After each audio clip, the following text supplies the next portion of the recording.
Shadowed lands, bodies broken, vampire lord, souls taken. Strahd reigns, night eternal, hero's quest, life infernal. Blood moon rises, screams ignite, battle fierce, endless night.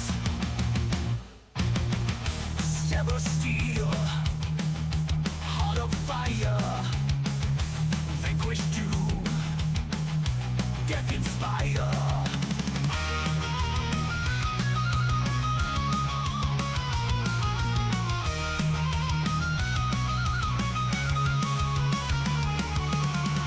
Crimson sky, haunted cries, echo deep, where hope dies. Blood moon rises, screams ignite, battle fierce, endless night.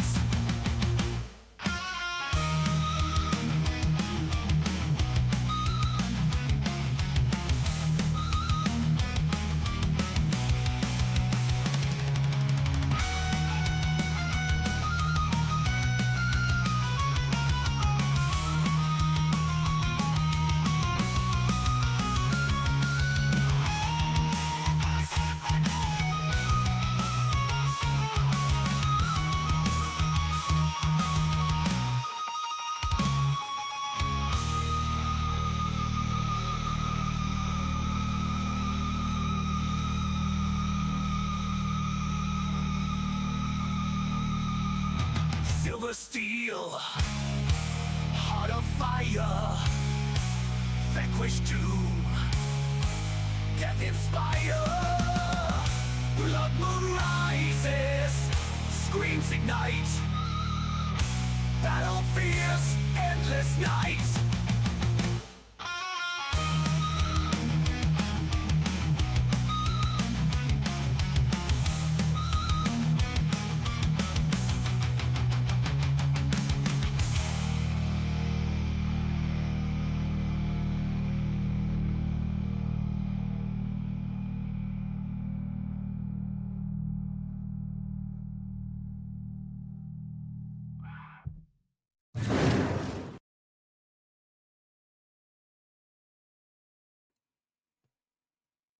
Well, hello everyone. It is I, your boy, Jotun Red Wolf, and we are back with more Curse of Strahd. This marks episode 9. When we last left our heroes, let me unmute the website first of all, so you guys can hear all the creepy music. It's not really creepy, is it? Maybe. Just depends. Let's see here.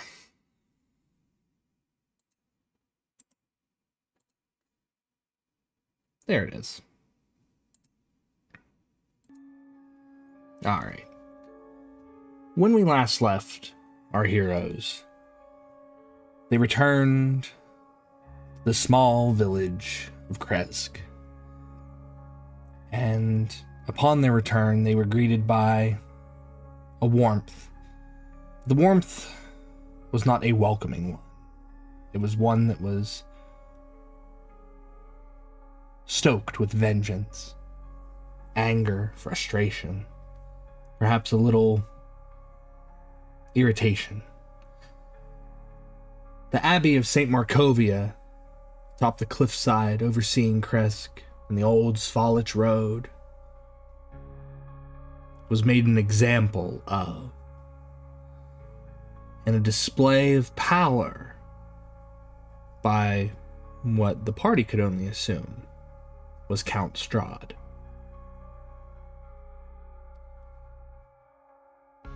The heroes nimbly made their way towards the smoldering ruins of the abbey, seeking to save the abbot and perhaps anyone else left inside. But in that same act, the abbot was lost. The numerous mongrel folk that resided within the abbey. There were rumors that while their bodies burned, they leapt from the cliffs. Probably a more forgiving death than the one that was bestowed upon them. Perhaps the afterlife would be more forgiving than the life they led, chained in the abbey.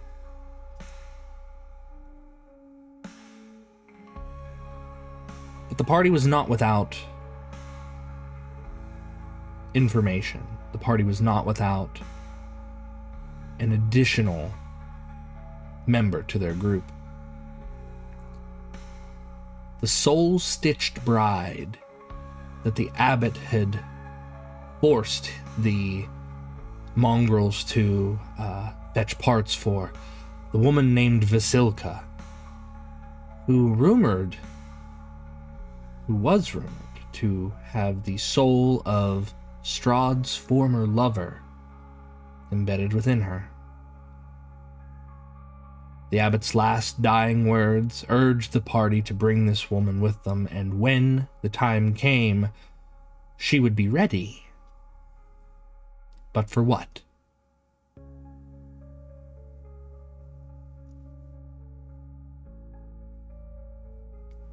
The party descended back into the town of Kresk to rest from their ordeal, staying in the old abandoned home that was given to them by the burgomaster for the time being. And that's where we're going to resume. The 5 of you, plus Vasilka and Sir Rusty, you're all within the home. The hearth has been stoked. You manage to keep yourselves warm for whatever solace that gives you after being sent into a burning ruin.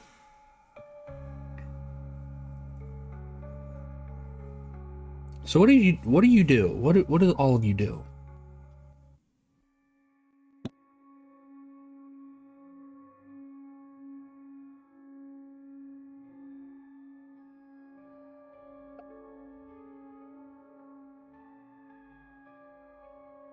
Don't everybody speak up at once. Well, I'm going around checking on everybody to make sure I don't, if they need heals, I can heal them.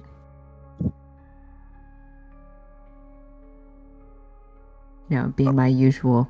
Are you hurt? Okay. Yeah, checking on everybody. Aren't we also going to disguise the bride? Yeah, wasn't there like a mask and some extra clothes that we could offer to her and get her changed? Yeah, I think so. I got do you want to go fine clothes or traveler's clothes? The less attention grabbing, the better. So probably a set of the traveler's clothes. I mean, the mask is pretty garish, so it might in itself draw a lot of attention. At least if there's like a cloak with the hood, she can wear that to like somewhat cover up the mask. And if anybody says anything, we can just say, oh, we saved her from the fire and she's got really bad burns and she's self-conscious about it. Want to fight about it? I do have a disguise kit and I'm proficient with it. If we want to do that to help kind of disguise her a little bit. I think just the clothes and the mask, and if there's like a cloak with a hood, that should be enough. I don't know how comfortable she is with wearing like makeup and such with her stitching and everything. Well, from what you remember, Warren, she did have like that white powder and stuff like all over her skin to make her skin look less dead. So that's definitely something that she is used to. She's not going to put up much of a fight when it comes to being gussied up, I guess. But at the same time, her her clothes, they still smell of smoke. If her red dress is burnt and torn, namely because she was holding up a support beam to keep it from crushing the abbot. So she's definitely a lot stronger than what her body gives her credit for. I mean, we can just dispose of that gown. There's really no need for her to wear it. And I mean, just as we're traveling, again, I just don't know if we would ever remember the disguise kit like every single time, just for sake of convenience. I mean, if we need to, it's there, but Plus, it gets only so many uses. You can only use it so many times before, like, you've tapped out, like, all the rouge or lipstick or foundation or whatever's in there. and I think Okay. Barovia doesn't have a Sephora or an Ulta, so we're out. Well, I got. What if we take some of like the of her gown that's all tattered and kind of make like a bandana style like mask to go along with the hood? There's already a mask. And the dress smells like smoke. Smoke. From personal experience, you don't want that smell lingering. Like, it is a very strong smell, and it's going to concern people. It's like, is there a fire? What's going on? Okay, well, we got other clothes that we could kind of rip apart because, like, I think Jymbo said the mask isn't really the most discreet thing. Well, So I if we mean, want- couldn't we use the disguise kit on the mask just to like make it not look as garish, or like paint it to not make it look as bad? Probably not. It's the difference between like a disguise kit and like an artisan's kit or an artist's kit is that an artist's kit has paints and things like that. This is makeup that you're applying to like a porcelain mask. It's not going to stay. Like over time, it's just going to brush off, rub off. It's not going to stay. So I know we're talking about realism in a fantasy game, but realistically, that's not going to work.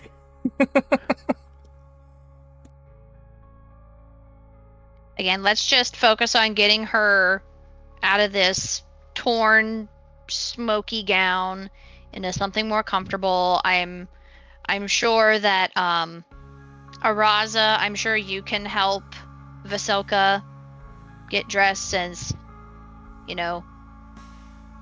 I don't can want to try. impose on her. I can try if she is okay around me. In the brief time that she has been in you guys' company, she is comfortable with all of you. She has grown Okay. comfortable because the abbot trusted you to take her, so now she trusts you. But that being said, I think Araza and Vasilka are the only female folk within the group. So I think Warren's trying to be like a polite gentleman and be like, hey, you want to help her go get dressed so we don't see her unmentionables? Oh yes. Yeah, I'll It's pull out understandable. a set of traveler's clothes and hand them to you and go, here you go. All right, I will take the traveler's clothes and whatever else, and I will take Vasilka to an area of the abbey that provides some cover. I think we're back at the house. Yeah, you're we're back. back You're at the back at the house house? at Kresk. Yeah, you're back at your Okay. little safe house. So you've got rooms that you can do this in safely. Gotcha. Or do you I'll want to take put her in leather armor? I don't know. She's pretty strong. I'll take the armor and see if she wants to wear it. She will wear whatever you try to put her in. Okay. Yeah, I We think have- maybe the leather armor will be better just because it'll kind of fit with our group a little more. I will take And it. it also gives her a little more protection. I will take it, and I will go help her get dressed. Okay. You take Vasilka and you go and get her dressed, and it's a difficult procedure for her because she's not used to dressing herself. The abbot was the I one do who help her. Yeah. So with your assistance, she's able to fit into the leather armor. It I do also try and use this as a teaching moment to help her understand how to dress herself. Okay. So you're taking the time to explain, you know, the buckles, the laces, and things like that. Okay. Yep. So that being said, you know, you assist her, you educate her, and again, she tries some of it herself, and you notice that she fumbles maybe once or twice, but she quickly manages to get it. Like, she might have fumbled with like some of the lacing on the chest piece of the leather, but then when it comes to like the greaves or anything like that, she manages to pick up on it rather quickly. So she's a fast learner. But given her build, she is a medium-sized creature, but she has more of like a statuesque build. So she's more Xena and less Elsa, if that makes sense. She's more Xena warrior princess than Elsa from Arendelle. Gotcha. So she's built different. So other than that, she drapes over her the clothing that can fit over top of some of the leather, and the leather's not too tight on her, so she's actually able to move around. But even still, she's a flesh construct. She's a flesh golem, so she has very stiff and rigid movements, at least for the time being. So, but you get her dressed. What are the rest of you doing while Araza and Vasilka are doing their thing? Hey, Rusty, you want to get dressed in something different? I mean, I can help you if you want. Well, I mean, what could I wear, really? I'm already something to wear. Oh yeah, what about some makeup? We got that disguise kit. I can like add some blush. You'd look gorgeous. You really think so? I got some wigs if you want some hair. I would love some hair. I want to look fantastic, baby. Yeah. Okay, So Jymbo is going to help dress up Rusty. Okay. The chicken still resides within Rusty. So you're like, I don't know what you guys are doing. Are you putting a wig on him? Are you securing the wig to the helmet? Of course. Okay. So now Sir Rusty has a wig, and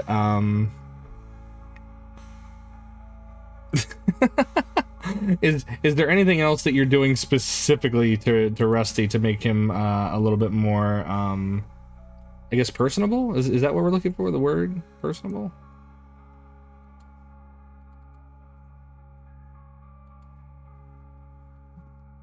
I don't know what else we can do. Besides, you know, just give him that lovely hairdo.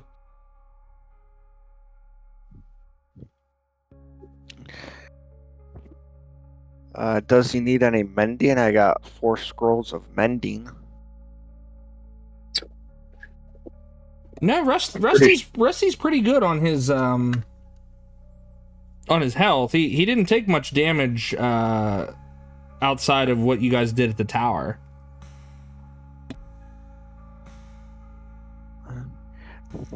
While they're playing dress up, I'm just going to like walk around the house, like the perimeter, like inside and out, and make sure everything's secure since we were gone for how long were we gone? Like for a day or two? Yeah, only like 2 days. Okay, I just want to see if anything's changed or if there's something that we missed during our initial stay, because a lot happened, you know, in between. Guys, I'll be right back. My mouse just died, so I'll be right back. Continue to speak amongst yourselves.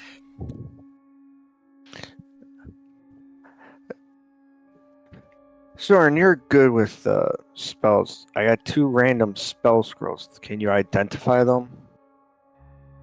Yeah. I mean, yes.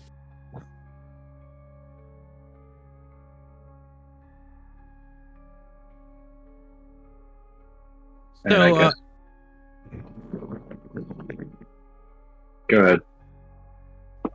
Oh, I was gonna ask, but this can happen after we were talking about the spells. But like, what do you guys over table? Like, what do you think we should do? Should we head out for the other town that the burgomaster was talking about? What was it, Valaki? Yes. Mm-hmm. That's Yeah, a possibility.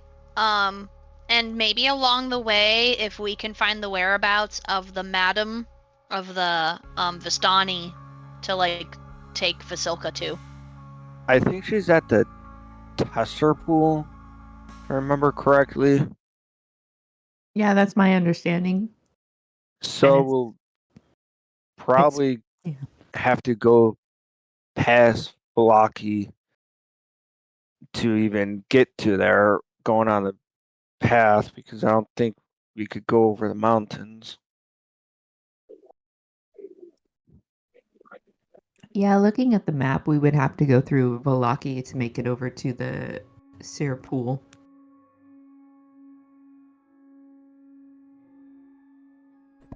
Okay, I'm back, guys. Thank you.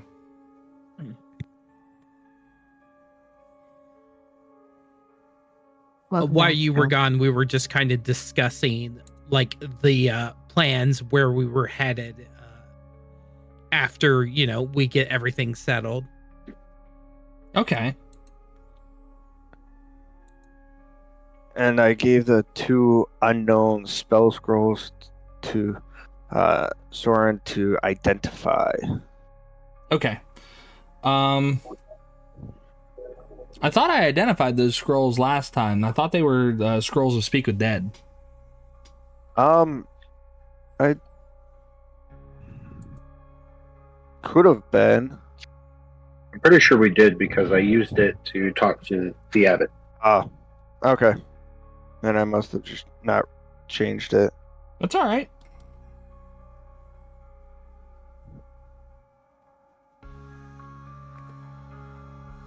Boy, my mouse is really giving me trouble right now. That's okay. We can continue this. I don't really need the mouse for what we're doing here. So Actually, I had 2 other random spell scrolls that weren't identified. okay.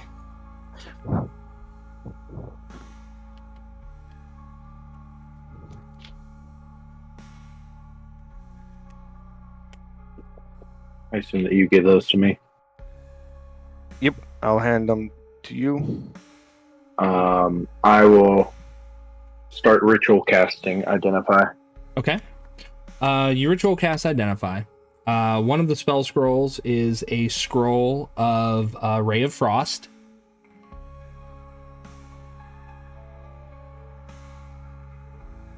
And then the other spell scroll is a scroll of Cloud Kill.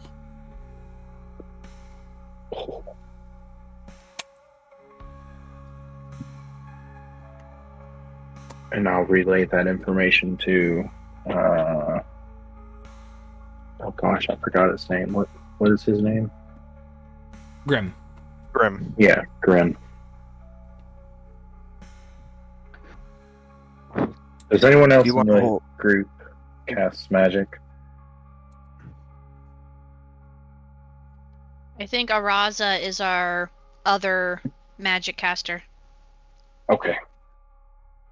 So No, Grim, you do some spells, don't you? All my stuff is psychic ability, not magic. Oh, okay. And Jymbo has key points, so Yeah, I can cast sword. I can cast fist. It's super effective. okay. Well, I will indeed keep them if y'all are okay with that. Yep. Alright. I'm just adding them to my inventory right now. Okay. Okay, I think I got it fixed. Anyways, so yeah, it's a scroll of Cloud Kill and a scroll of Ray of Frost.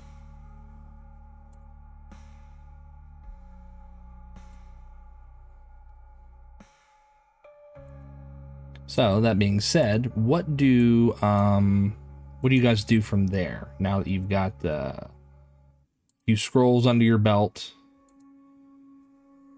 and a little bit more information on those particular things? Like I said, I'm just checking like the perimeter of the house, like fortifying things and taking like a second look, since the first look that we had was kind of under different circumstances. Understood. Why don't you go ahead and make either a perception or investigation, whichever you'd prefer to do first.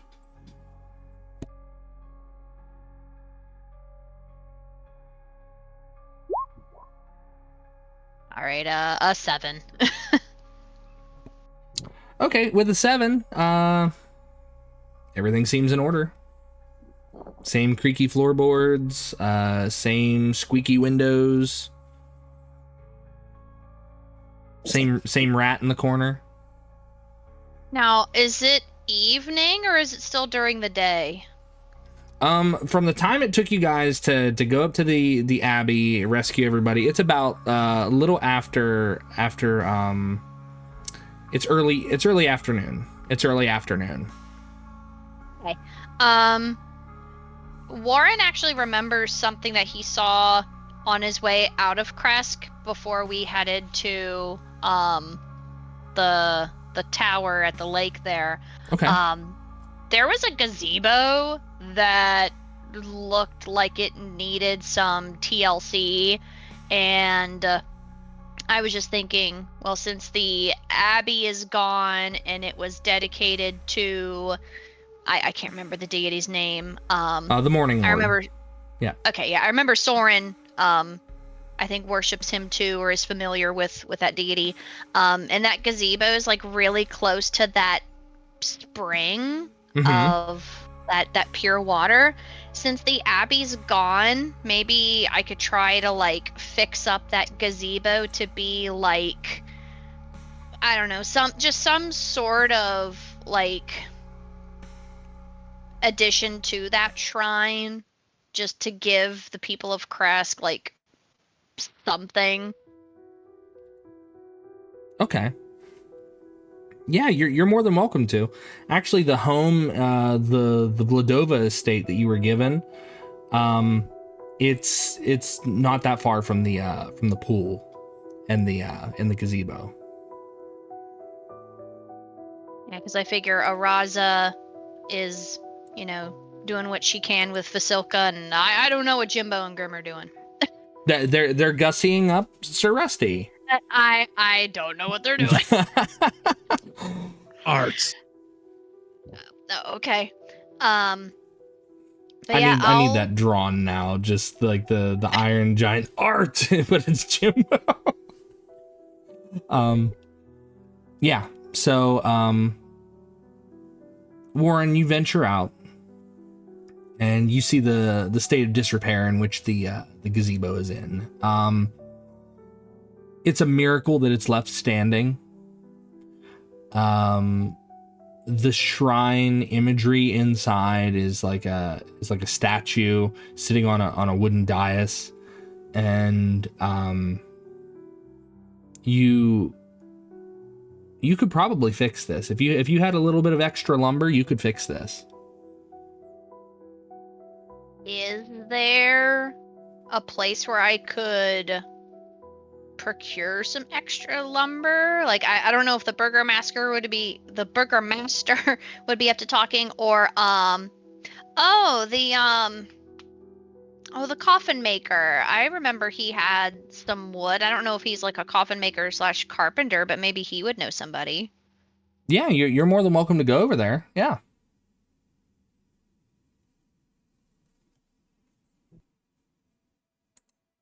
Because those are the only places I really remember seeing anything like that, and I still have my carpenter's tools and everything too, so I'll make my way over to the Undertaker. He's just a coffin maker. He doesn't do the preparations for bodies. That person's now in a bag of holding, apparently. My Undertaker. They Undertaker, I choose you. go ahead and make an investigation check for me, Warren, with advantage, please.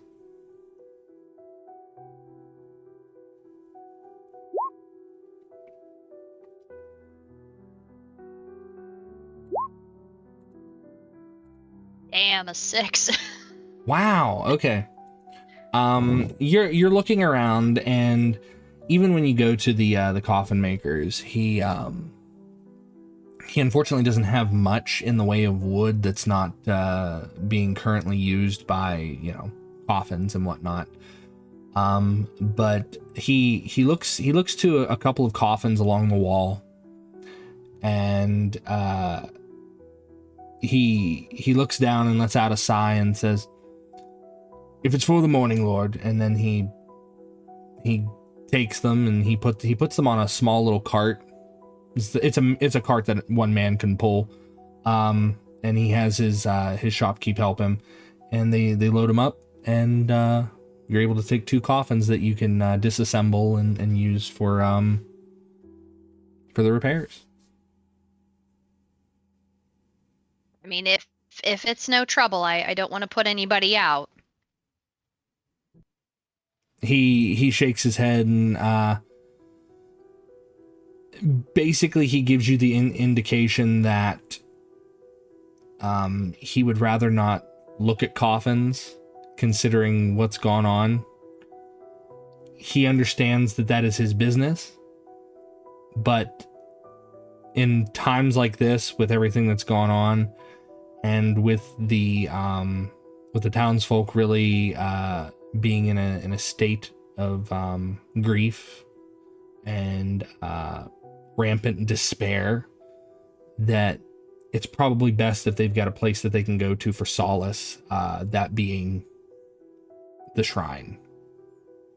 It's good for them, so he would rather that happen than have to make more coffins for more unfortunates.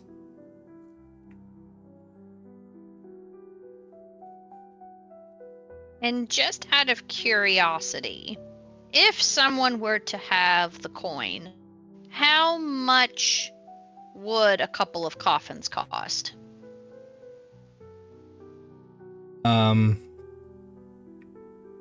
He says for a couple people, he's like, depends on the coffin, depends on how many. For them, it's like it's a 10 gold thing, 10 gold, and they get a coffin. Okay. Because again, I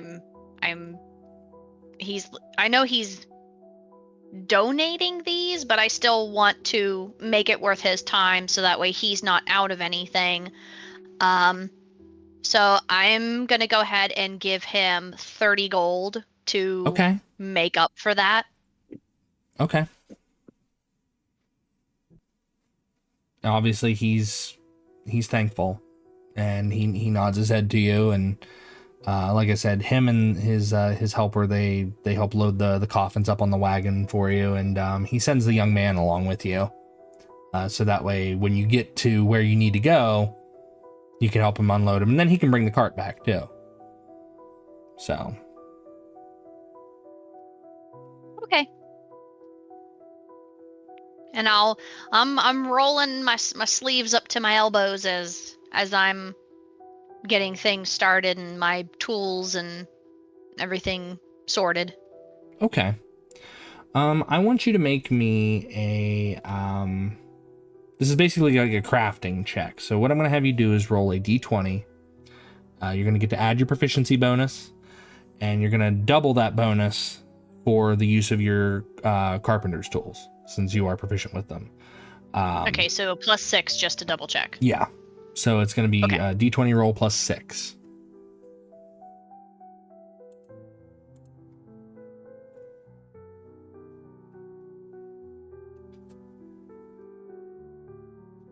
$24. 24. Considering you're not working in the back of a wagon trying to make a coop for a chicken out of a wine barrel,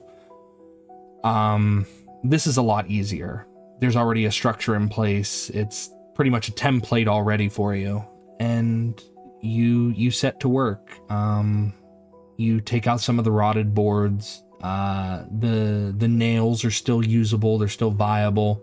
And even some of the coffin nails are more sturdy than what the gazebo itself was put together with. But you set to work, Warren, and you managed to put one in. It's pretty quick. It's early afternoon by the time you start, but if you're set on doing this will take you well into probably close to midnight to finish. But I will allow you to do that if that's what you want to do. Yep, I want to make sure that, the time is not wasted and make sure that it's done right. Okay. All right. Warren, you build a new gazebo around the shrine itself. And it's not just decent work, it's excellent work, especially for what you had to work with.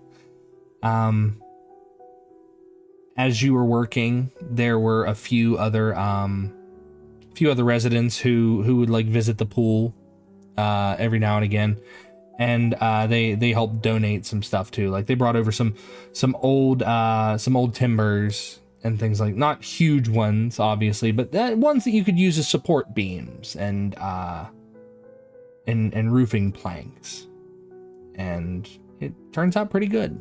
But people let you set to it. So very good. Does Warren work into the night? Until about midnight, yeah. Okay. Because after I finish dressing Vasilka, I probably would wonder where Warren went and ask the rest of the crew. Okay. So, Warren, you're set to that. So we're just gonna rewind a little bit of time here. So, the four of you, between Grimm and Jymbo, dressing up Sir Rusty with a wig and like kind of powdering the edges of the helm. He looks rather dapper. He looks pretty good for a suit of armor wearing a wig. Can I have also threw some like clothes in for the chicken so it's a little more comfortable than just sitting on bare metal? Yeah, you can do that. It's when Rusty moves though, the clothes don't really stay in place very well. But you could probably fashion some kind of like weird clothing hammock inside of Rusty where the chicken can just sit. Yeah. Okay. So Araza, you said that you would look for Warren, right? Yes, and I would take Vasilka with me too. Okay.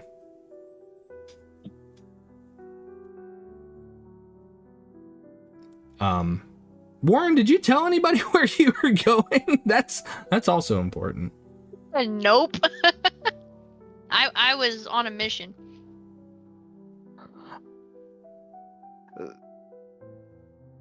I do ask. Sir Rusty's looking rather dashing, but does anybody know where Warren went? I started looking around the house. Besides that, I don't know. Did you Okay. check the haunted bathroom? Maybe they're in the bathroom. Oh yes, by the way, Sorin, bathroom is haunted in this place. Oh, fantastic. Yes. Okay, well, I'm gonna go look for Warren and just make sure they're okay. Vasilka, let's go. See if we can find Warren. I'll join you. Okay. So Grimm, Araza, and Vasilka go setting out in search of Warren.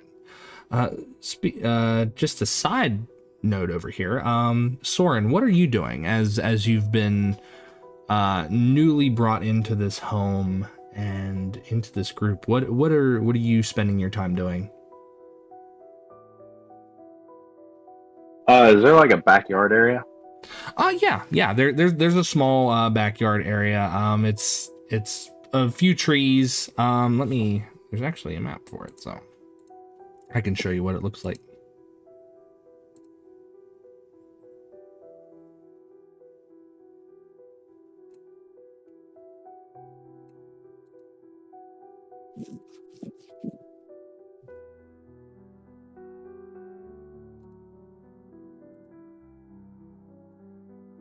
Once it loads, there we go.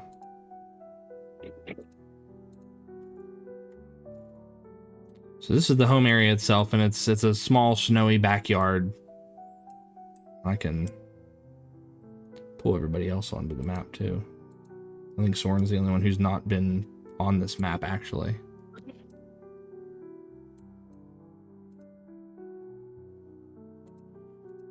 All right, let me know if you can move your character token around there, Sorin, if you wish. Oh yeah. All right, Yeah. cool. Yeah, I must definitely can. All right, wonderful. So yeah, you're able to go into the backyard. What would you like to do once you're in the backyard? Look around for a high enough tree, or like a very tall tree, if there is one. The tallest tree had actually fallen in on the roof. It had fallen in on the roof at one point. That's the closest one to the house. But beyond that, there's a few other trees, not nearly as tall. But you could scale them if you wanted to. Is that what you're wanting to do? Yeah, pretty much. Just climb to the top of a tree, and just think about what has happened within the past 24 hours. Okay. I'm not gonna have you roll for athletics or anything like that. You've got the ability to spider climb. Why do you need to do that? You know, the tree is not greased. It is not deliberately out to get you. But no, you scale one of the trees. It might not be one of the ones that's necessarily in the backyard of this home, but no one's really going to notice. Nobody notices anything that goes up in the trees, unless it's like a monster, but you're not a monster. At least we hope not. But no, you ascend the trees, and what are you contemplating?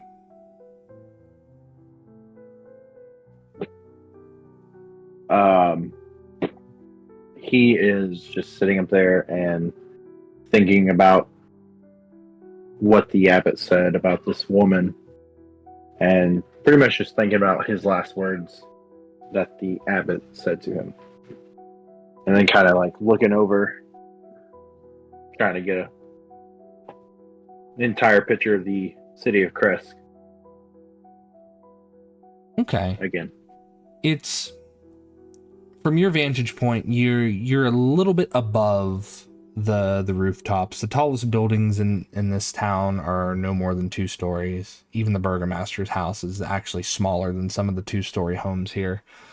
But given your vantage point, you're able to see out, and you do see that it is a small, peaceful village. It is one that does not have much in the way of trade on its own. Like, it does not have its own manufacturing here in town, save for, coffin making. They mainly deal in livestock trade, so they trade their livestock for goods, services from the winery and beyond. So they rely on other villages in order to stay stable. So the only thing that kind of breaks you out of your concentration is the hammering of nails on wood further up towards the pool where the shrine to the Morning Lord is. And you would have known this shrine. You would have known of this particular shrine from back when you were alive, I guess, is the word we would use. And Kresk itself it's like a verdant little dot in an inky black pit that one would call Barovia. It's quaint, it's out of the way, and some might dare say that it's safe. even given everything that's transpired. The attack was on the Abbey, not Kresk. And for that to be said, it's probably, it should probably be noted from your dealings with Strahd, your encounters with Strahd, that if Strahd has eyes and ears everywhere, he knows where you're staying. He knows where they were staying, the party, before you joined up. And he chose to attack the Abbey and didn't attack where they lived or where they were living.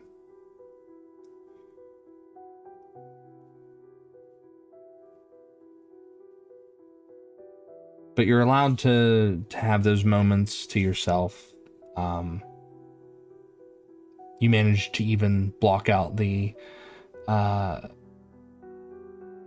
white noise of the hard work being done.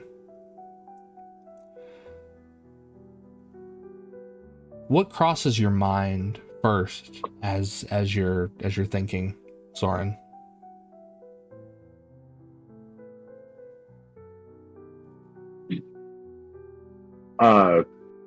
Thinking about what exactly? Sorry, I just drew a complete blank. It's all right. Like what's the first thing that just kind of crosses Sorin's mind? How to kill Strahd permanently. And you delve deep into memory. Your memory itself is like a well-guarded vault. Even against your own prying, you're trying to see if something that could have been done almost a century ago, or something that could have been done differently, whether it's through second guessing or a change in a tactical plan. And it dawns on you that nothing you could have done a century ago would have changed what happened.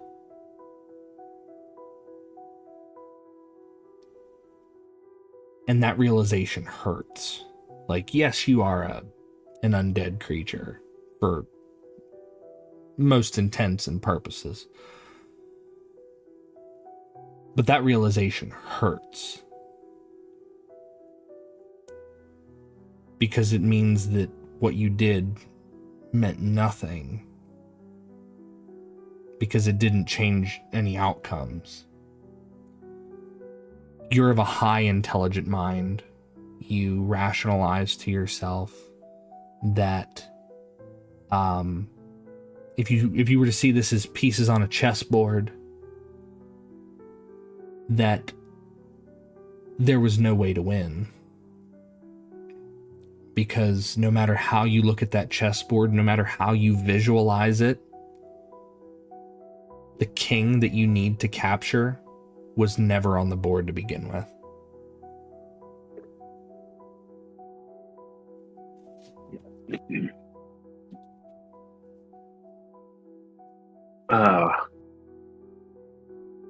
By this time, would I see the others walking out of the house?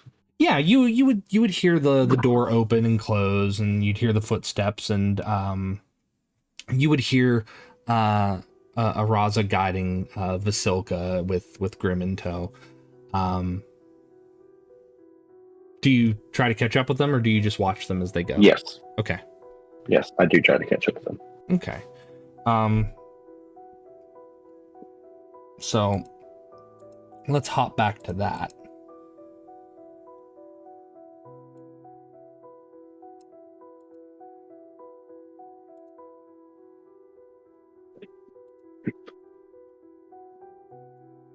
Okay.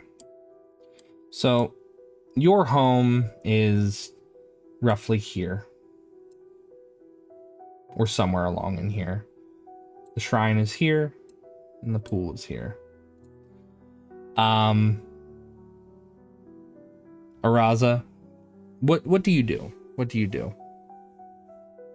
Well, I'm standing outside going, I were Warren, where would I go? So I start thinking about the town and what I know of Warren. Okay, give me an investigation check. Very easy check, but go ahead and make an investigation check for me. Okay. Investigation.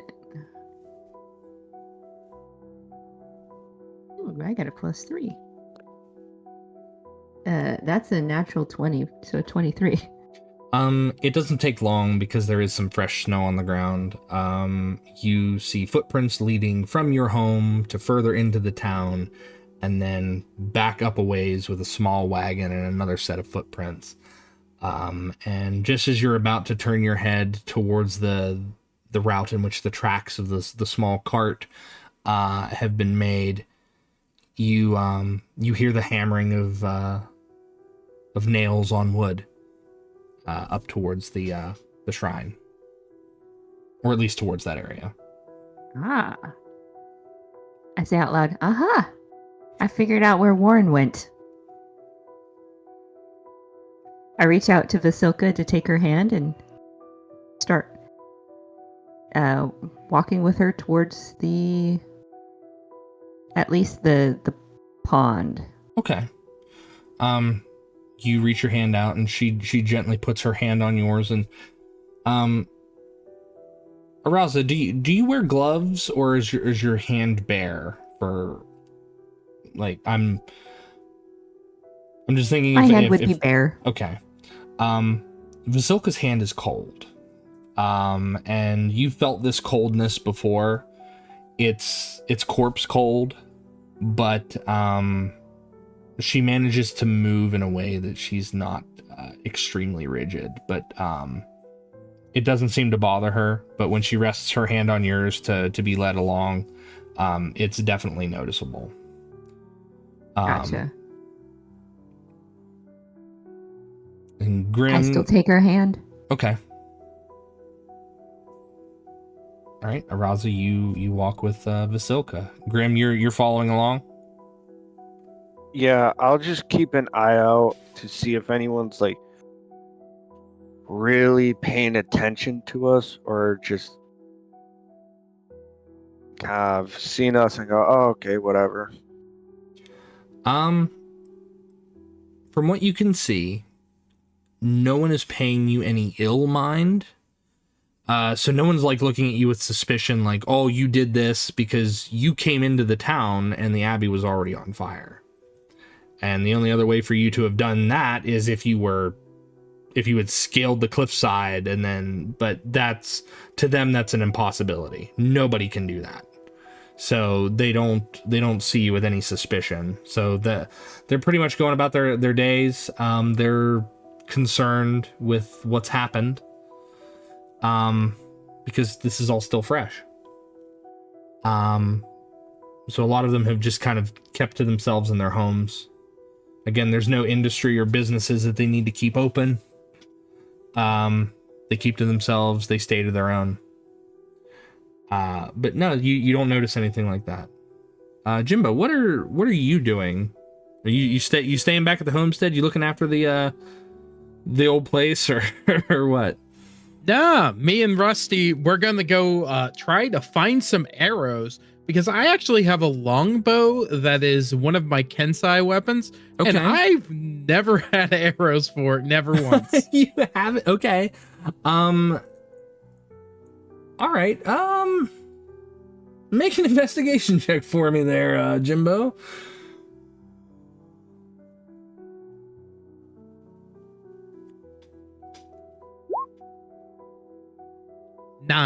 Nine. Okay.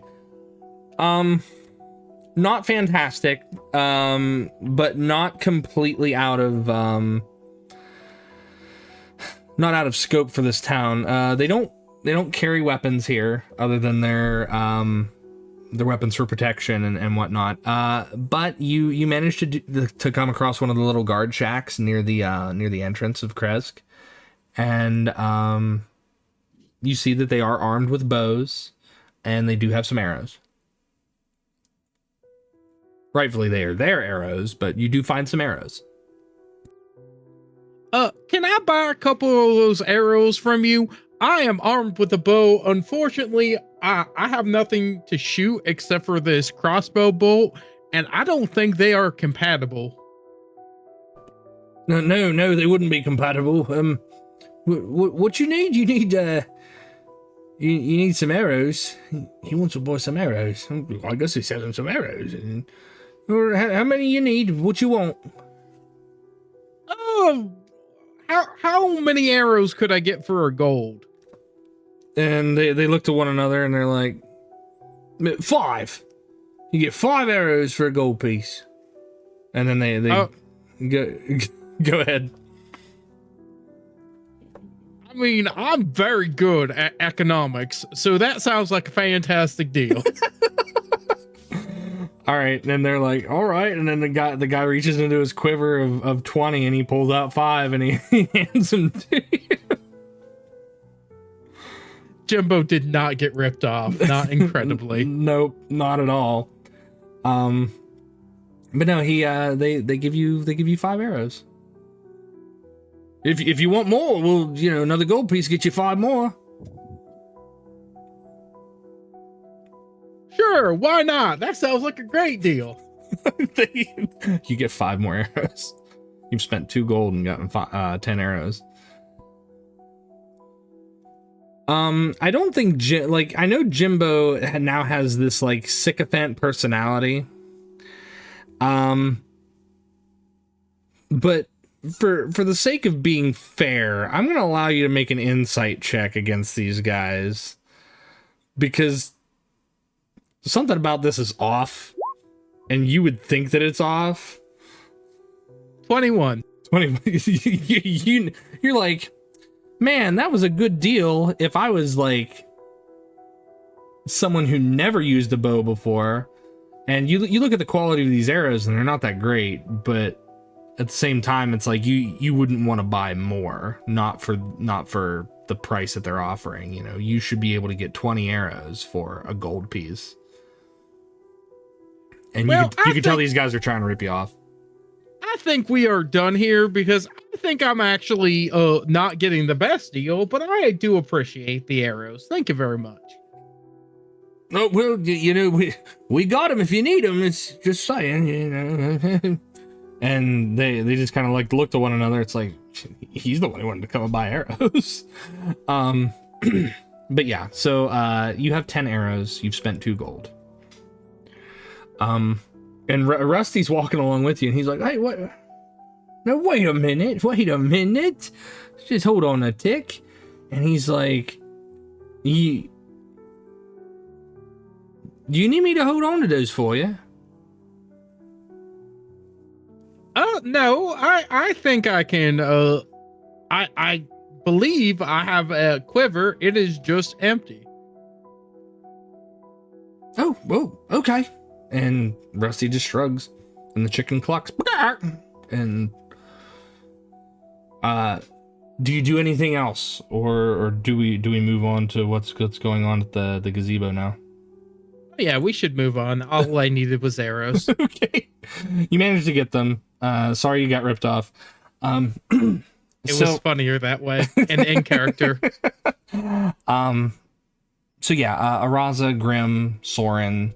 The 3 of you tread upward towards the extremely and unnaturally fresh water, and you cast a glance to the side road, and you see Warren hard at work. He's got his sleeves rolled up, and he's laying out planks, measuring them, cutting them, getting them to the right specifications, and using the old gazebo as kind of a framework, literally. So what do you guys do once you get up there? I check in on Warren, ask how long he'll be working on the gazebo.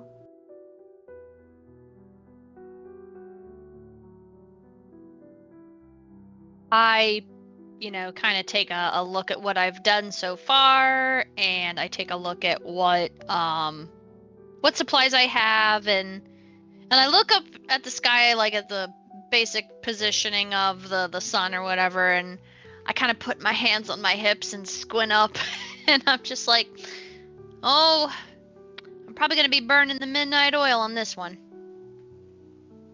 But good work takes a while. I'd be happy to stick around and provide you some light if you're going to work into the night. If it's not gonna put you out too much, I'd appreciate it. Oh no, not at all. And I thought maybe Vasilka wanted to help out too. Oh, she can help me with like and like I know that she's a big gal and that she can really do some heavy lifting. So I kind of I still look at her though. I look at Vasilka and I ask Vasilka, it's like, if you don't mind helping me, I'd appreciate it. More hands will get the job done quicker. Vasilka looks at Araza, and then she looks to you, Warren. And she slowly takes a few steps forward, a little unsure. But she sees what you're doing. Whether you're hammering a piece of wood or measuring it to saw it. And she kind of falls into that mimicry stage where she sees you using a tool, she tries to find a similar tool, and then when you start to work on something, she starts to work on something. I figure she could probably, like, me knowing what needs to be done and knowing what certain people are capable of, like Araza's gonna offer light when needed. I'll at least point Vasilka in the right direction. That way she doesn't hurt herself, and she also doesn't like accidentally undo something that I've got maybe braced or held down or something. Like, it's almost like, here kid, hold the flashlight kind of thing. Yeah, okay, But okay. like at least not like talking down to her, but at least showing her, hey, here's what you can do for the time being, and when that task is done, I can redirect her to another task. That, again, she's not going to hurt herself, and she's not going to, accidentally do something. Yeah, it's the words of a mentor, more likely. It's the words of a mentor then. So that works. That works. So Yep, and I'm trying to be encouraging to Vasilka. okay. Grimm, you were gonna say Grimm, Sorin? I will. My aid. Oh, sorry. No, go ahead, Sorin. Go ahead. I was just going to ask Warren to come over to me, and I will put a hand on my hand on his shoulder and cast dark vision on him. Because it Oh, lasts for 8 hours. Oh. Warren, you have the benefits of dark vision. All right. Thank you kindly. And that's So- pretty much all I'm doing. Okay, no, that's fair. That's fair. It gives you the ability to work well into the night. Granted, dark vision is still, you're seeing in shades of kind of like gray and whatnot, but as long as you know where to put the nail and the hammer, and you're not gonna smash your thumb. Grimm, what are you doing again? I'm sorry. I would offer my aid. I might not be the strongest, but I could help out where you need me to. Okay.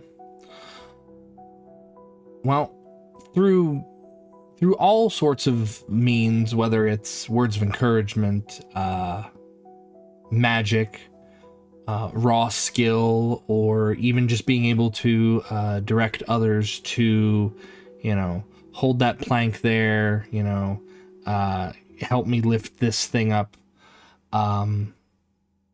You all, in some sense of the word, you all managed to help this project go by a little bit more swimmingly. Even Jymbo, who had ventured to the southern end of the town to fetch arrows, you all gain an inspiration. A blessing from the Morning Lord himself. The way that we use inspiration is that it allows you a reroll on any of your d20 rolls, and it does not expire at the end of the session. You can only have one inspiration at a time, so hold on to that. Use that. Feel free to use it whenever you need to. And you can freely pass your inspiration to someone else if you already have an inspiration. But you all have one. And even though late into the night, Warren and the others work on this gazebo and they get it back to what it once was. Probably still needs a coat of paint or something of that nature. A lacquer, something. But it looks good. In fact, it was the best it's ever been. So good for you. What do you guys do once that's all done? It's close to midnight at this point.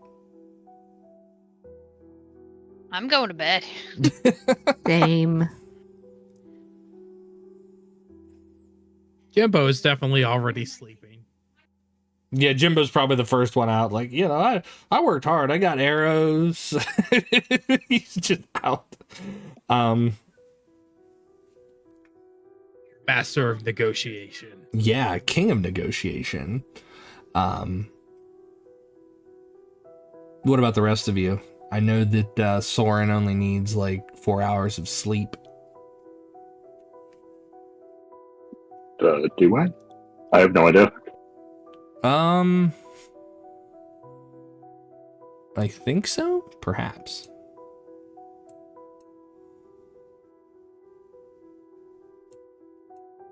Well, I think because you're a wizard, but wizards you should still at least need the.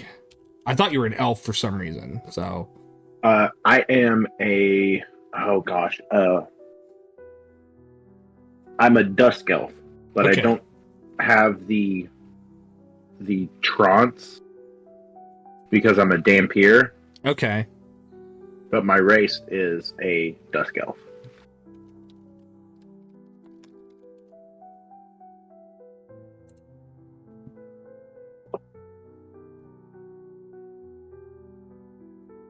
So, however you want to play that out. So, I would say that given that elves only need like a 4-hour like trance or rest, that is what you kind of require. So if you had once been an elf, elven vampires are broken. So I'm just going to put it that way. Elven vampires are broken, but that's how I would rule it. So that just makes them more dangerous. So yeah. You still can't go out like during the sun if you were a full vampire, but you're a Dampier, so there's a big difference there. So you're that borderline between, hey, I can't be a daywalker, I can be a daywalker, one of those two. But obviously you can move around during the day. So I would say 4 hours, especially if you're elven. I am adding that to my notes right now, so I know. Okay. So basically what I need to know is, are you guys doing anything specific outside of your rest? Are you taking a watch? Are you comfortable enough to not take a watch? I'll have Rusty be go on sentry duty because he doesn't need to sleep, and then we all could take a rest then.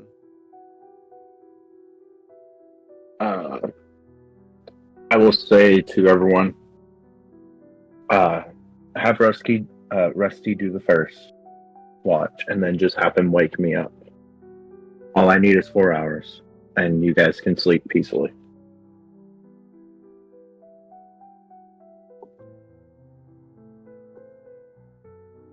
Sounds good to me. That'll work. Yep, sounds good. Jymbo snores. What does Vasilka do?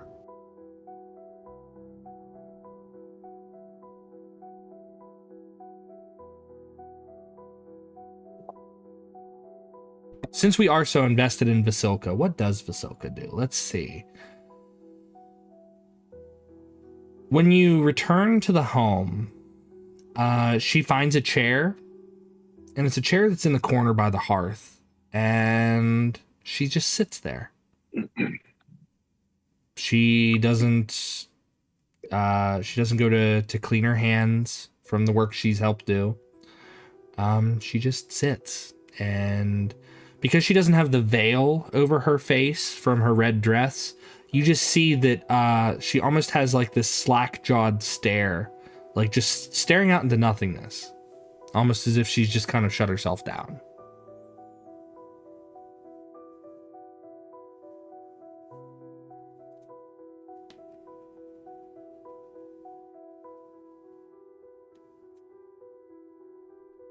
And she sits almost like creepily still. Before I head to bed, I do tell Rusty and Sorin, if there's any change in her behavior, come wake me up.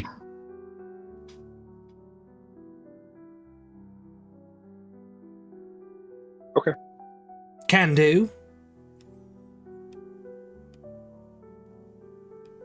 And Rusty gives us this weird little salute, and he sets to sentry duty, and he goes in auto mode, and he starts just patrolling. So let's see. Jymbo, you've been asleep the longest, so we're gonna start with you. Okay. Your dreams are... They're kind of seen through I want to say rose-colored glass, but not necessarily rose-colored glasses. Everything has this pinkish, reddish tint to it.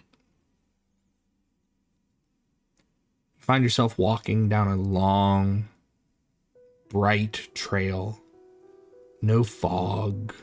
No hints of creatures lingering around, waiting to nip at your heels and chase you further and further into darkness and oblivion. And for a long time, it's really nice. You see a long staircase, and it's carved into the side of a mountain. And your footsteps start carrying you up the mountain, but you stop after a while. Do you continue, or do you turn around and go back? Am I going to see a bunch of holes shaped like people in the mountain, and one of them is shaped like me? Listen, if Junji Ito is any inspiration on this, I'm not telling you. I'm gonna continue upwards. So you continue up the mountain. There are no depressions in the wall that resemble humanoids or humanoid shapes. You climb higher and higher, but you feel like the air is getting thinner. But there's still a long way to go. Do you keep going? Of course. You ascend further. The air itself is stifling, almost as if trying to take breaths through a thick piece of cloth. You get further and further up the mountainside. Eventually the stairs end, and it becomes a vertical face vertical face that's marred with small protruding rocks, but it looks like they can be scaled. Do you continue? I mean, listen, Jymbo does not back away from a challenge. He's not sure why he's here or what's going on. All he knows is he was going up, and he's damn well going to keep going up. Okay. I need you to make me an athletics check.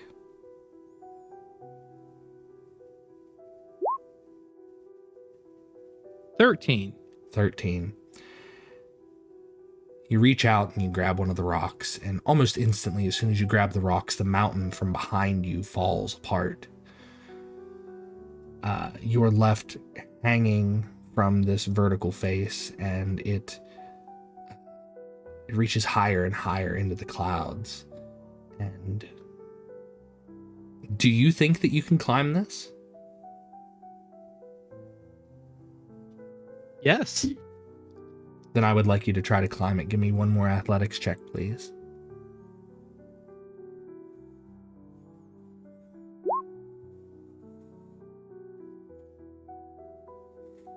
Uh-oh. I didn't see what that was. Did it show in roll 20? Yeah, it's another 13. Oh, okay. You pull yourself further and further up. And again, the air is stifling at this point. You feel like the air itself is so razor thin that each breath that you take is taking more and more out of your body. You get to the very, very top, almost the precipice. You breach the clouds. You get to that last bit, and you can feel the flat ground at the top of this vertical face. And you put your hand on it. And as you do, it starts to turn. It turns like a water wheel and dips you backward. You try to grab on for dear life as gravity starts to work against you. And you dig your fingers in as tightly as you can, almost to the point where you're firmly convinced you've broken your hand from how tightly you've had to grasp this rock. The angle itself is just weird. It's strange. And as the rock turns, that lack of air hits you all at once. And you're jolted from your sleep.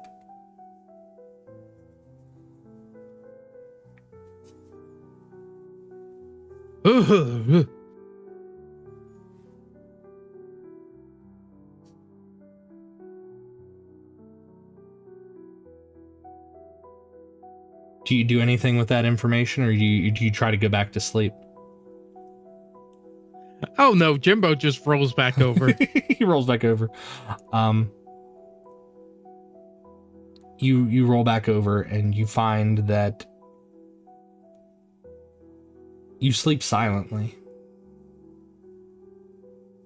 You're as silent as the grave when it comes to your sleeping.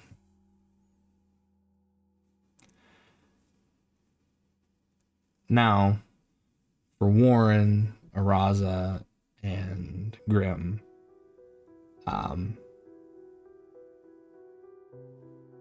find yourselves around a camp.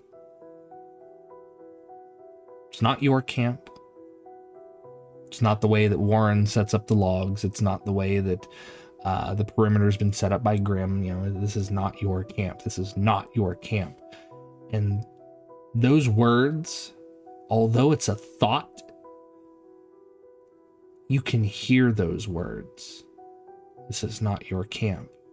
This is not your camp. This is not your camp.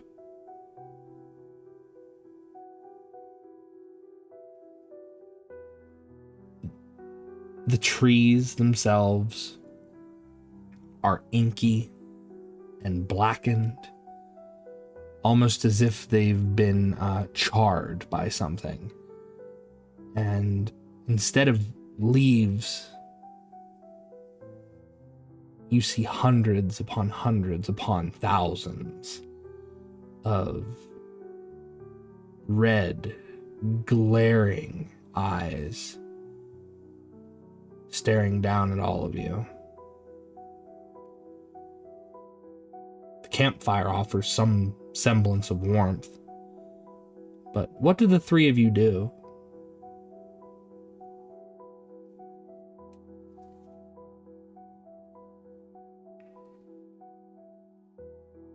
Does it just keep repeating, "This is not your camp. This is not your camp"? It is like a whisper on the wind, but the words are very clear. Every so often you'll turn your head and you'll catch a new one that says, "This is not your camp."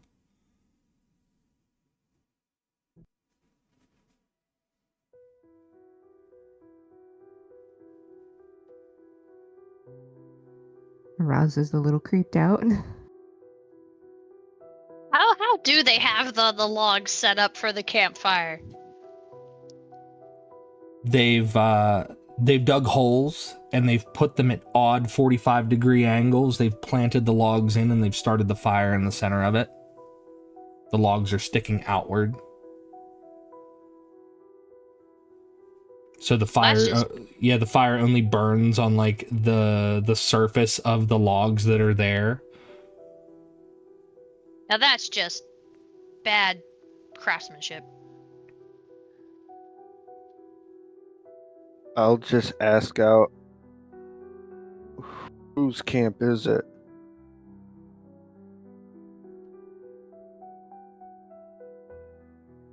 You say that out loud, correct? Yes. Grimm, as you say that out loud, there is a silhouette that seems to blot out the moonlight. It's large, it's winged,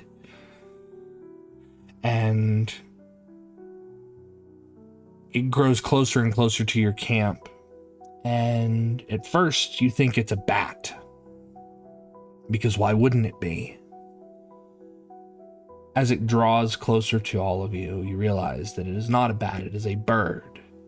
And it's not a vulture, it's not a hawk, it's not an eagle, but instead it is a large, red-feathered barn owl. It lands just outside the reach of your camp.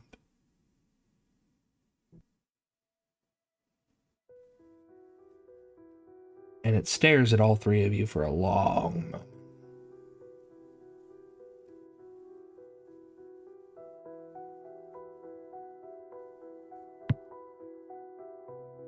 My camp.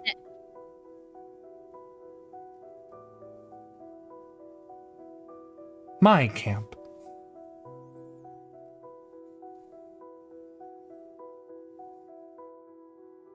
Who are you? I am me. Well, me. While it is rather impressive that a barn owl was able to make a campfire, I could offer you some tips on how to make sure that it, burns proper to give you better light and warmth.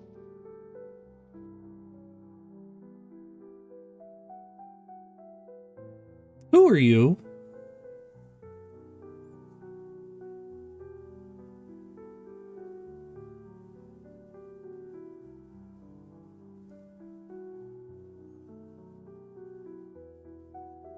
Who are you? I'll ask the owl, what is your true form?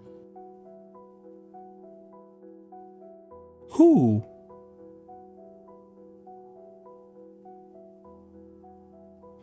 And as you ask that question, its wing parts from its side to reveal a beautiful woman, clad in a red dress, a veil obscuring her face. And it leans down and it nudges the figure. The figure reaches down, her hands pale, almost powdered. She reaches up to slowly pull her veil back. And the veil continues to go further and further up, but there's enough light you should be able to see who this is. You should be able to make out features at this point. At this vantage, it should be so crystal clear.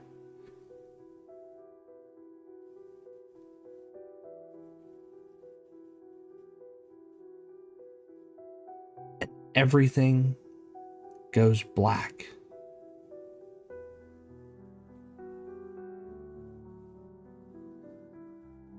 Warren,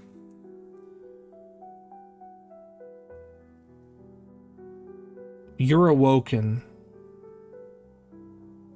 by the sound of someone who's tried to make their way into your room. You hear the door creak.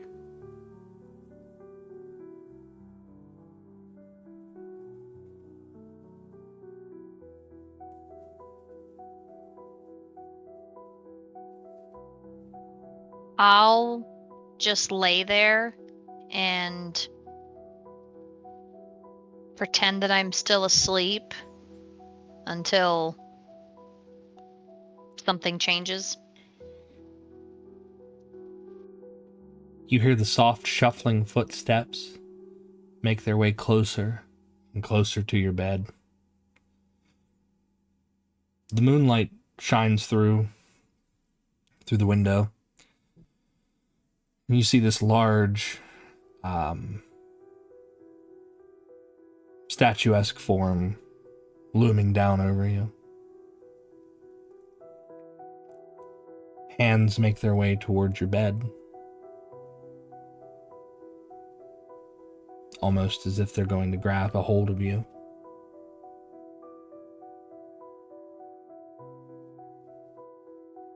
Whatever it is, it's getting closer and closer.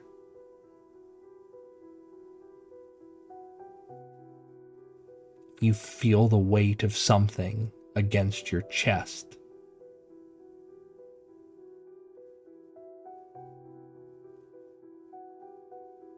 And Vasilka grabs the comforter and pulls it up over you a little bit to tuck you in.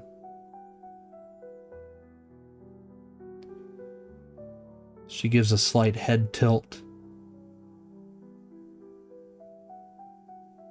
and shuffles back out of the room.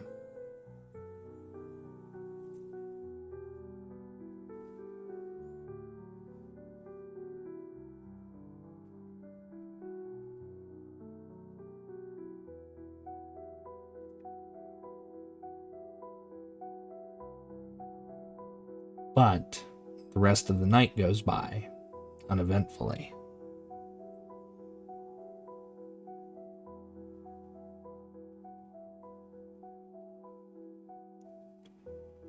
And I think this is a good time for us to take our break.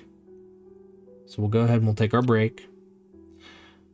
And then we'll return, and that gives you guys time to plot out your next course of action, I think. How's that sound? Yes. Could, during the night, could all I want to do is just start ritual casting, find familiar, and I am making my familiar a cat. Yeah, absolutely. Absolutely. You can totally do that.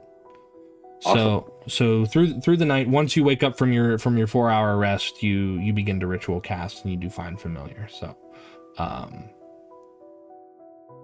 any particular kind of cat or just a cat? Yes, a black cat. Okay. Fair enough. Yep. And also earlier you said Ray of Frost 5th level. Was it a Ray of Frost roll or was it Cone of Cold? It was Ray of Frost. Okay.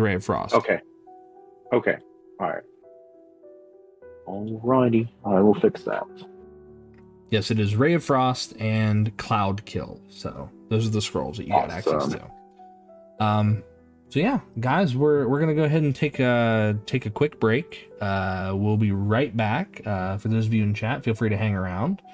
But take this opportunity to grab a bathroom break, grab a snack, do anything that you guys need to do in the meantime, and we'll return and say 5 minutes. It's roughly 8:30 Eastern here, so turn back in 5 minutes. Does that sound good to everybody, or do we need a little bit more? That sounds That sounds fine.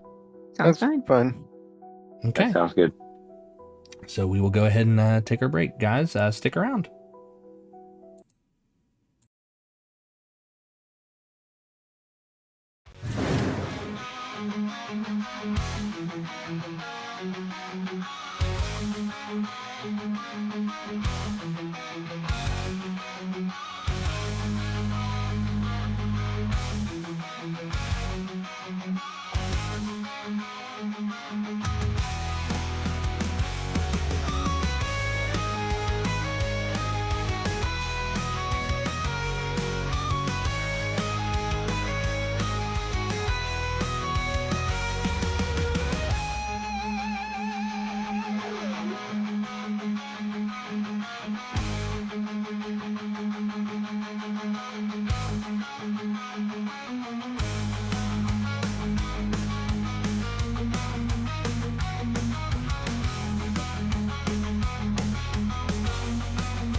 And we're back.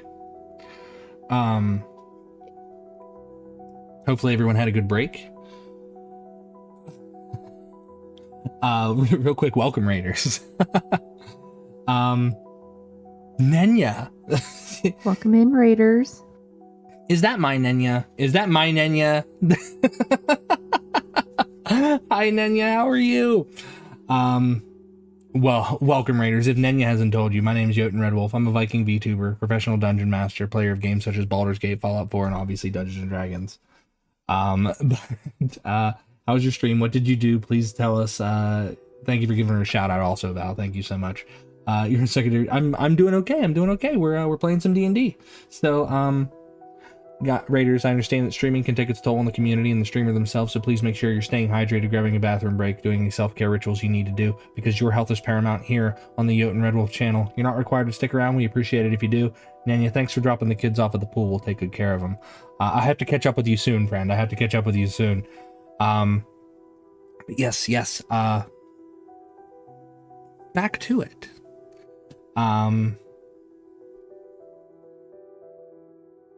Is it doubled up? It is doubled up.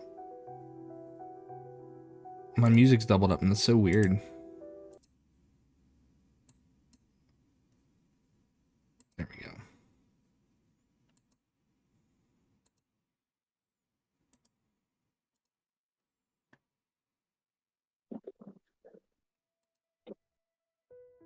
There we go. Now it's not doubled up anymore. Fantastic. So, Sorin, you summon a black cat, and the rest of you either have a very rest-filled night or a sleepless night, depending. So, what do you do the next morning? I'm going to approach Araza and Grimm, and I'm just not going to beat around the bush about it. I'm just going to ask him. It's like, did you have any freaky deaky dreams last night? You mean about the campfire and the barn owl? And the creepy voices? Yeah. Good. Yeah, I had that. I thought I was the only one.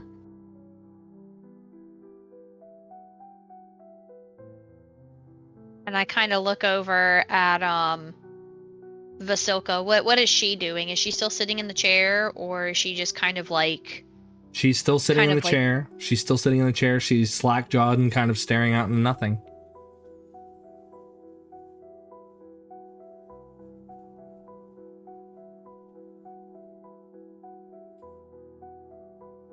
I go over and I check on Vasilka. You walk over and she just and just looks up at you. I give her a smile. She smiles back the best she can. I tell her she's doing a great job and she's got a very pretty smile. And she just kind of nods in acknowledgement.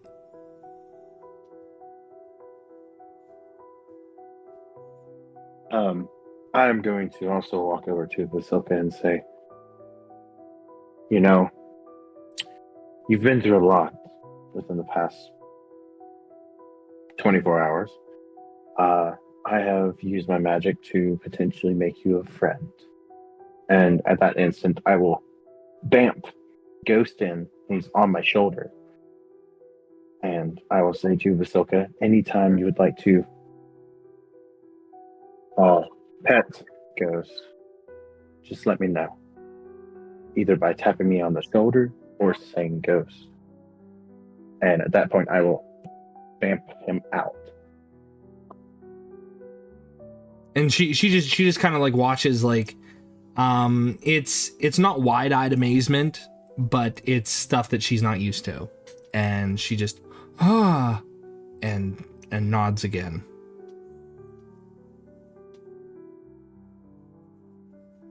Araza's jaw drops at that too, with you vamping the cat in and out.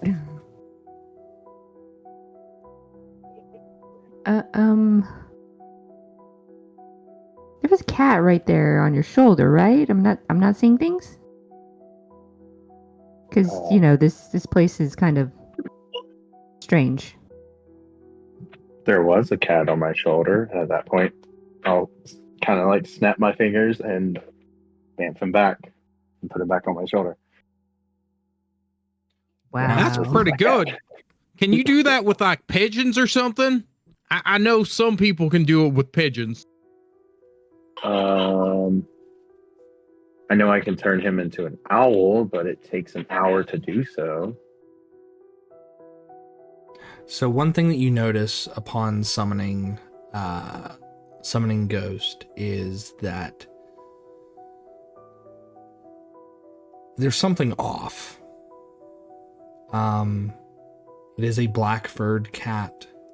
Some of its fur is matted and whatnot, but the occasional glance to its paw or the tip of its tail shows that it's skeletal. Like the animal is incomplete. Spell still functions, but the animal looks incomplete. Doesn't seem to bother him, but that's just the visual representation. Would I know why? No. Because you know the spell worked perfectly when you cast it.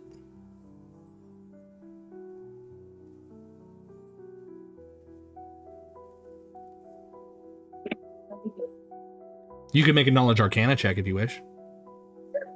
Yes, please.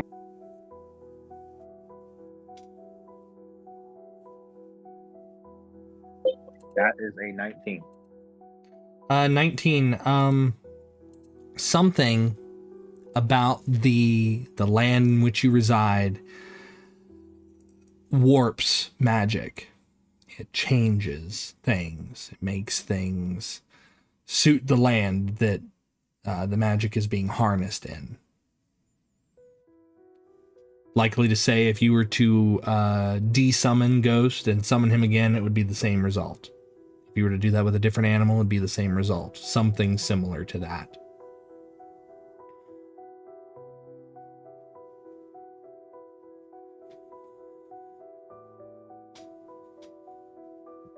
I will keep that to myself. But yeah. Okay.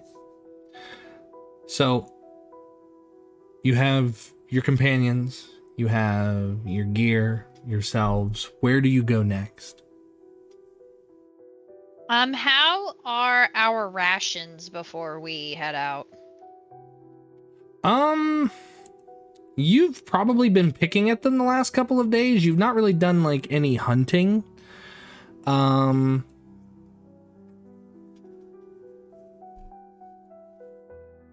You're probably looking at bear rations at this point. Not bear as in like, hey, you have grizzly bear meat, but like bear as in like you're scraping the bottom of the barrel, unless there's something edible in the bottom of the bag of holding. I know there's alcohol in there, but there's not. I don't know if there's much food.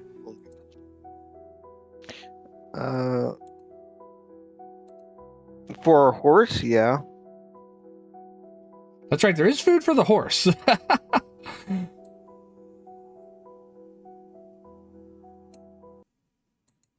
Maybe we can ask the burgomaster before we head out. And speaking of, I didn't know if anybody had any plan of action or any inkling of where, like, have you heard any towns or any locations that somebody mentioned in passing?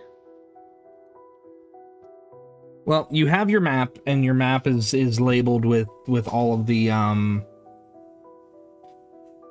settlements within Barovia. It's an actually very well annotated map.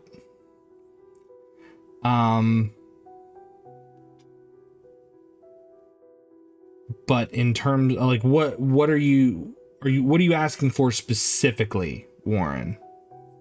I figure like as I'm talking, like I can maybe just because Araza has the map, doesn't she? Or do we all have a copy of the map? You have one copy of the map. Like you've got this map, which is technically Strahd's map. It's the one he gave you guys. Yeah, I've been holding on to it. I kind of, it's like maybe we can unfold it and see if any names stick out to us. Like, do we remember someone mentioning something in passing? Because the only thing I can think of is the Vistani, but they travel around, so there's really no one place that they hole up from what I've heard, and that's where we need to take Vasilka, is to the Vistani, and they can keep her safe until she's ready.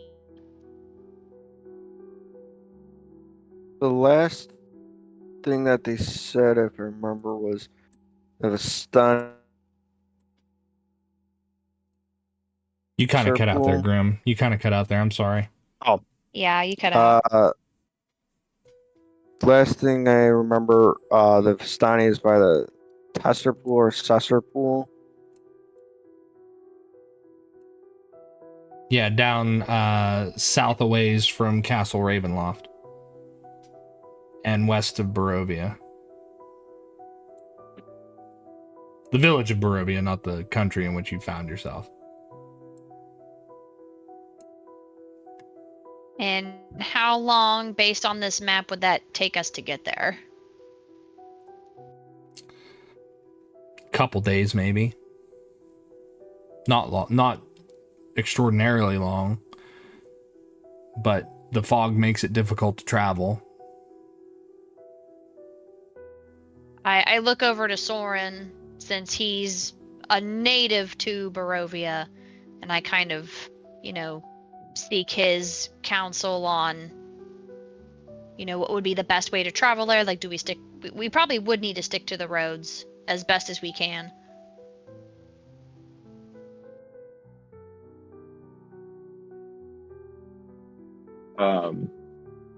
Yeah.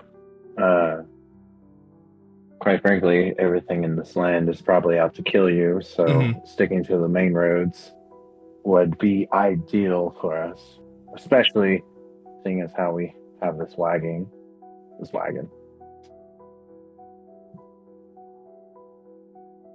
That is not incorrect. That's not incorrect at all, because everything in this land is out to get somebody, and traveling overland through the wilderness outside of the roads, you may as well build your own coffin and bring it with you just in case.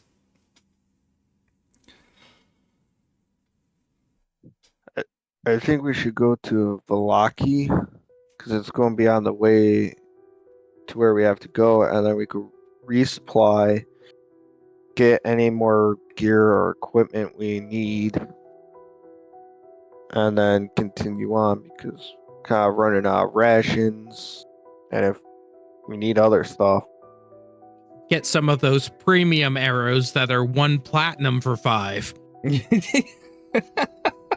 What are you talking about? Maybe you could get silvered weapons, so if we run into werewolves or any other monsters, you could damage them better.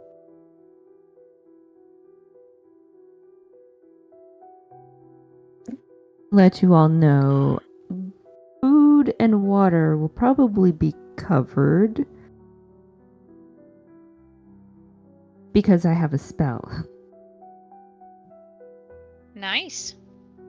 I mean, granted, the food might not be the best quality, but it'll at least provide nutrition and prevent dehydration.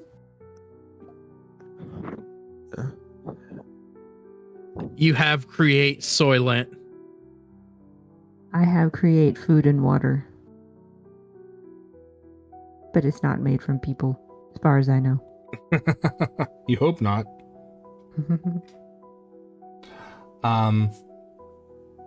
So yeah,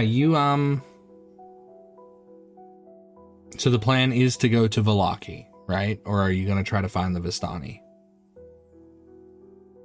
I have a feeling the Vistani are probably going to find us.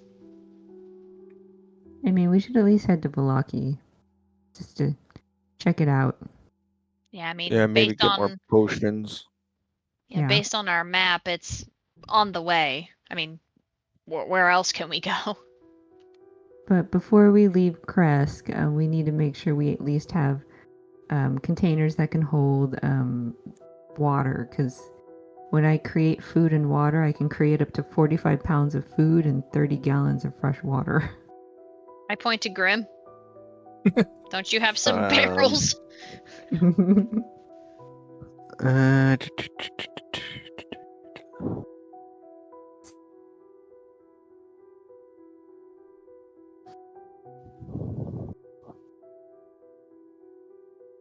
Did he mute himself?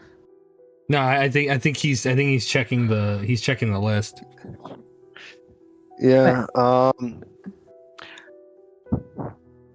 I don't think I have any more barrels unless we want to dump out the ale out of one barrel. Well, we I'm can sure if we ask the Meister, we might be able to buy it. Because I do go through a hellish amount of wine here. They do. Yeah.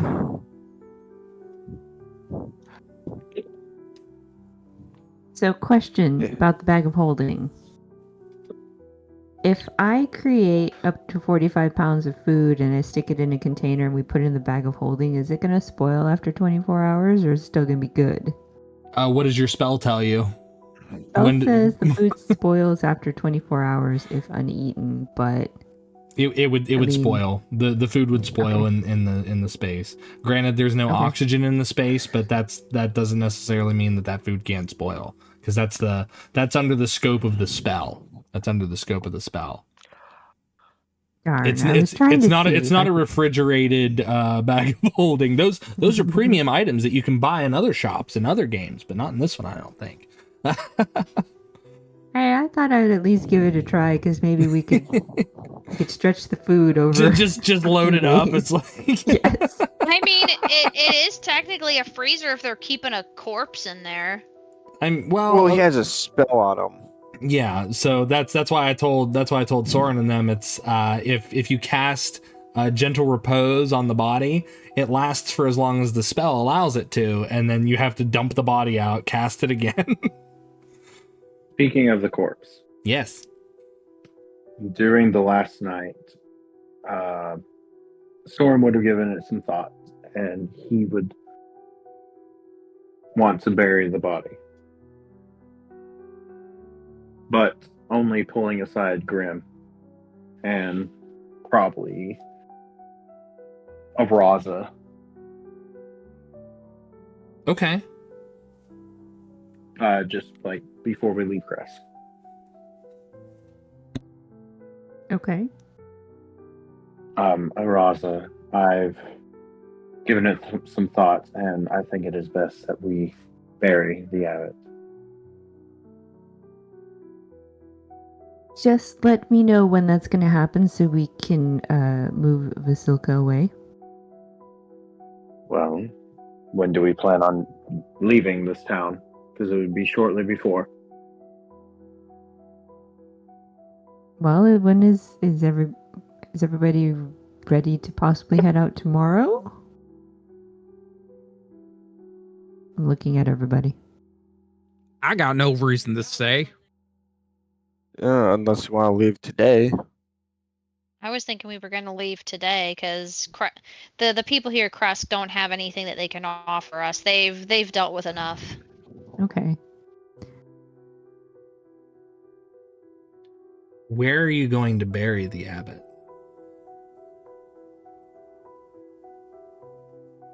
Oh God, I did not think about that. Because the graveyard is where the abbey was.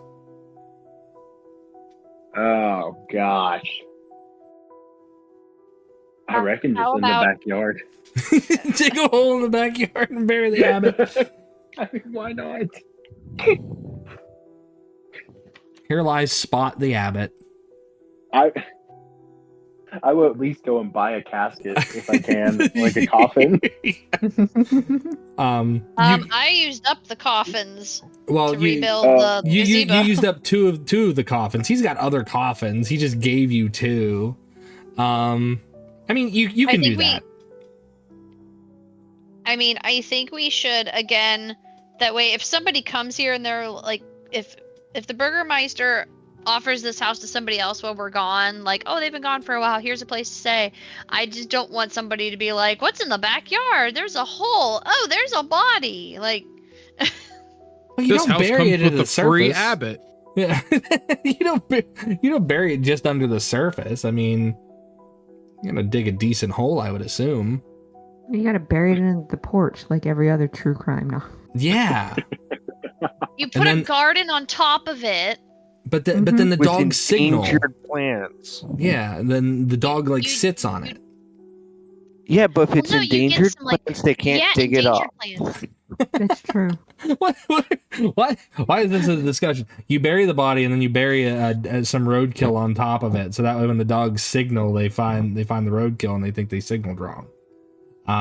Well, funny enough, how about I use the cantrip Mold Earth to just kind of freehand or just use magic to like dig a, I don't know, Okay. a 12-foot deep grave, Okay. I guess.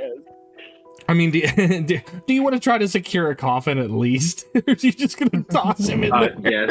Yes. Wrap him in a blanket, like you would like your dog. And, Aw. like, here you go. Put him with his favorite squeaky toy. Oh no. The abbot's favorite squeaky. Abbot in a blanket is my favorite breakfast food, actually. You know what we should have done, actually? We should have buried the abbot under the gazebo. Well, you can't move the gazebo. Not now. It's been rebuilt. Just tunnel under it. Oh, jeez. We're gonna Bugs Bunny our way underneath the gazebo just to put the dead abbot. Not the wildest thing I think I've been proposed with, but okay. So, logistics question. Are we getting a casket and are we molding the earth and burying the abbot in the backyard, or are we doing something else with him? I say that we put some like shades on him, put a Hawaiian shirt, and just like prop him up. Weekend at Bernie's, let's go. Bernie's. Oh my god. Oh my god. Yes, I would be buying a casket. Okay, all right. Let me know how much that is. It's 10 gold for a casket. All right, so be it. I will give 10 gold. Okay. Are we buying any barrels? Yes, at least for water. So Need at least one for water. Oh, I just realized if we can't get barrels, we can just fill a coffin with water. Oh my gosh. you're gonna tote the coffin around? I think it's easier to tote around a barrel. Like, well, I don't know. You could probably stand. Why am I thinking? Okay, so you, whatever you want to do. Sorin, you secure a coffin for the abbot's remains, and you're able to use mold earth and shape the earth and make a decent grave for him, which I assume is in the backyard of the Vladova estate. Yes. Okay.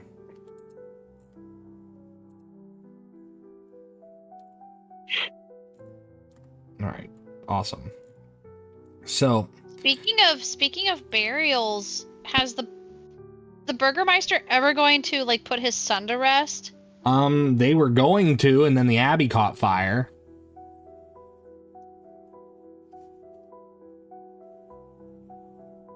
Because again, the graveyard is up near the abbey.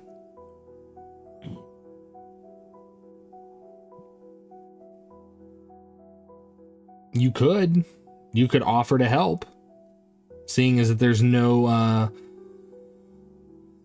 one of a priestly order to oversee the religious functions and processes here in town.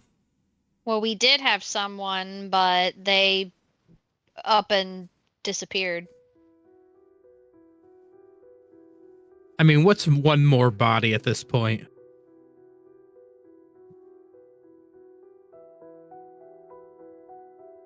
I mean, we can at least let the people know too, like, hey, the abbot is buried here. If you want to pay your respects, that's fine. That way they're not like, what'd you get a coffin for? Like, you're with those traveler guys. Why'd you get another coffin? Like, what are you doing with it? Because it's just like, a coffin is not like an everyday purchase. No, it is not. Like, it's not like buying 5 arrows for 1 gold. But Listen, this is my water coffin.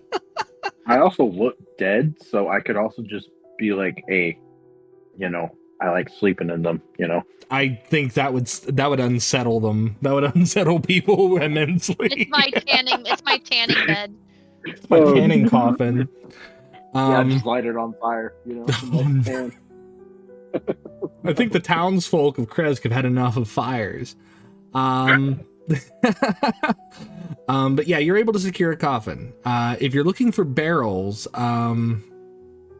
you go to the Burgomaster. Are you looking to just get some of the wine barrels that he's had like left over, or? Yeah, just any place that I can find some empty barrels.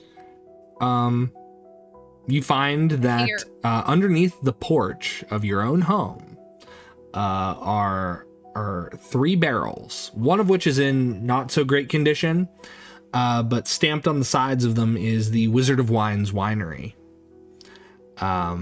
Normally these barrels are returned to the winery so they can be refilled, but seeing as the owners of this home are no longer residing on this material plane in a living corporeal form, they failed to fulfill that duty, and now these barrels are free game.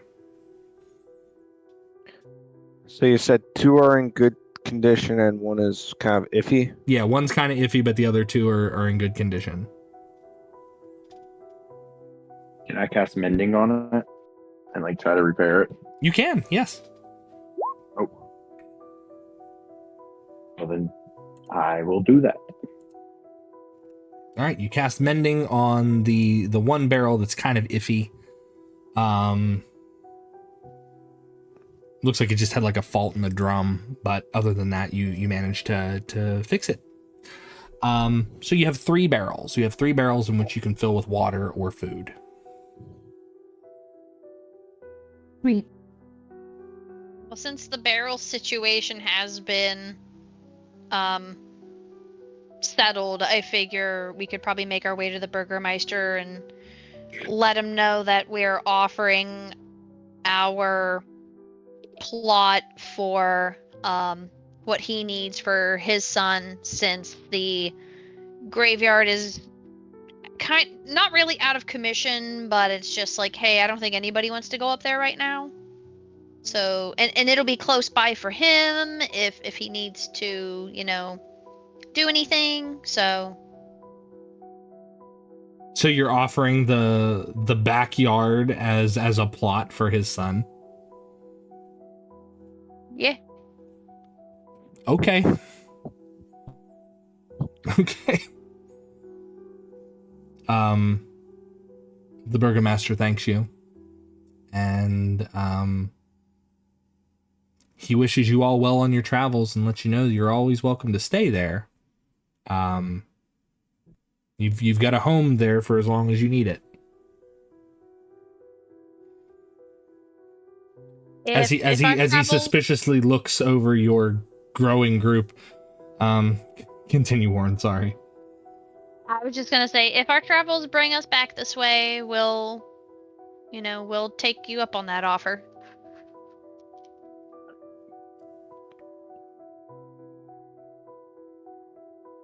Okay. All right. So, unless there's anything left to do in Kresk, I assume you all set out? Yes. Yep. Okay. Do you hold a ceremony or anything for the abbot? I mean, I'll say a few words as a cleric. Okay. Something along the lines of, like, we didn't know you well, but we wish you rest well. I looked over to Vasilka, and I ask her if there's anything that she, wants to say, or anything that she wants to do, since he was a very important person in her life, and he meant a lot to her. She looks around, and the snow has kind of like killed the flowers. But she walks over to where the tree was that kind of fell against the house. She grabs a stick, and she kind of holds it like a bouquet, and she walks up and she lays it down over the grave. And she just stares at the grave. Sorin, is there anything that you need to say since you knew him long ago?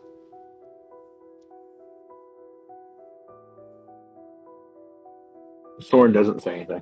He kind of just stands there and stares at the grave. But you can definitely tell by his face that he's feeling some sadness. Okay. With the words and the little words, or the fewer words said, you set out along the trail. Wagon, horse, companions in tow. Vasilka and Rusty stay kind of like in the wagon. Walking is not what they're going to be able to do for long periods of time. But, you know, you guys can alternate who walks beside the wagon and who doesn't. Let's see. Araza, can you roll me a d12, please? Yes. Thank you. 5. 5. Okay. And let's see.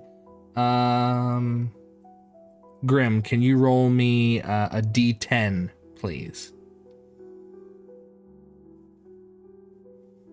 2. 2.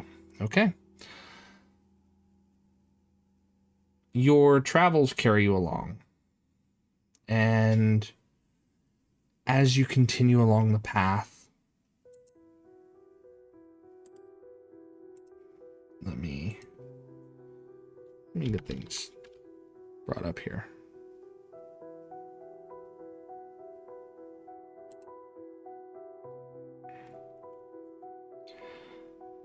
The morning mist hangs heavy as you trudge along the winding path. The twisted trees of Barovia looming on either side like silent sentries, dark and foreboding. The air's cold, colder than it's been, and yet there's a strange warmth pricking the edge of your senses. It's faint, but unnatural in this chill, like the lingering heat of a dying fire just out of sight. You press on, curious and cautious, until the scent of burnt wood tickles your nose, mingling with something far less present. Something that carries a note of charred flesh, acrid and sickly sweet. And ahead, the forest gives way to a small cliff face, which is blackened and scorched. The ground glitters with piles and piles of ash that seem to have settled like silent graves upon the earth. And then, without warning, the silence shatters.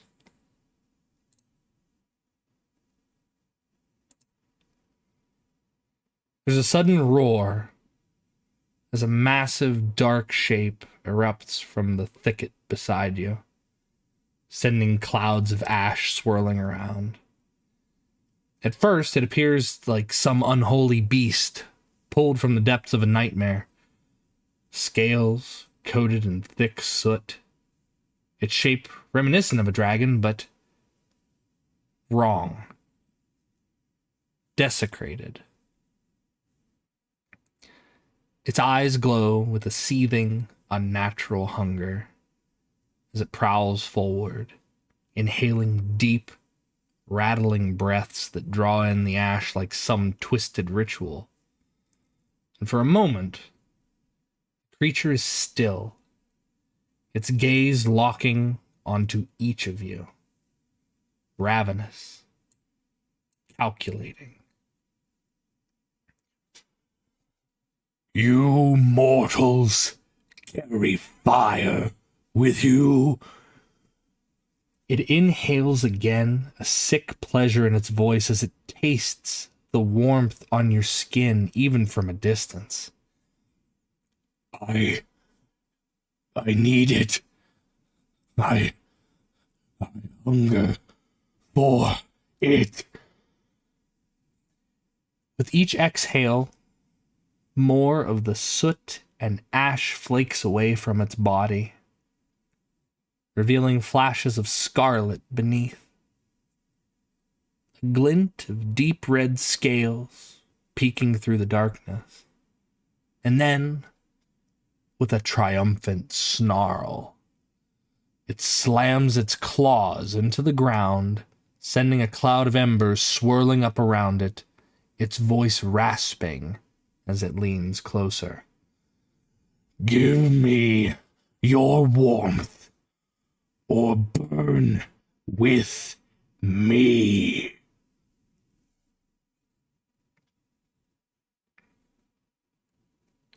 The ash-coated figure before you shifts, scraping at its own scales, almost feverishly. You see it claw up piles of charred remains from the ground, pressing the ash to its body, desperately inhaling, like an addict feeding a twisted, unholy need. But no amount of soot seems to satisfy this beast's desire, and it only grows more agitated. It breathes heavier, hotter, each exhale like a rumble of distant thunder. What do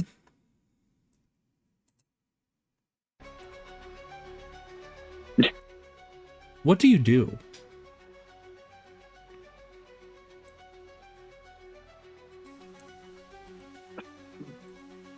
Above table. Yeah.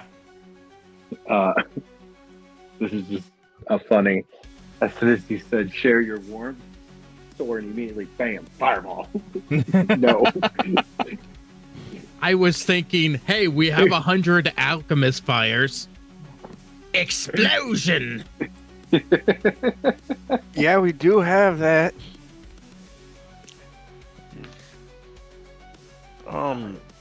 Where is there some people? I'm pulling you guys on now. Yeah.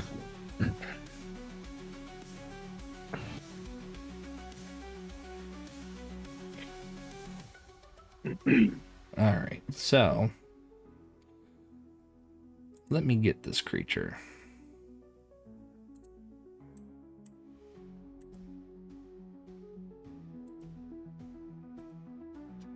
There we go.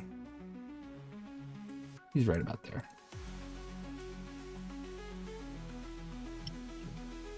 So, before you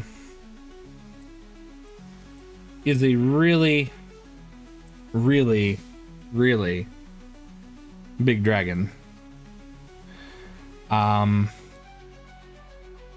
Is his name Olaf, and does he give warm hugs? His name is not Olaf, and if you'd like to give him a warm hug, I'm sure he would love to have that warmth. How far can we throw a alchemist flask? I believe you can throw it up to 30 feet, but let me double check.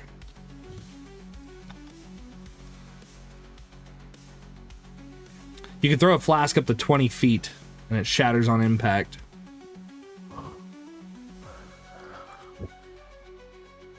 Unless the magic casters have like mage hand and they can throw it with mage hand. I have a question. Uh-huh. How high are these cliffs?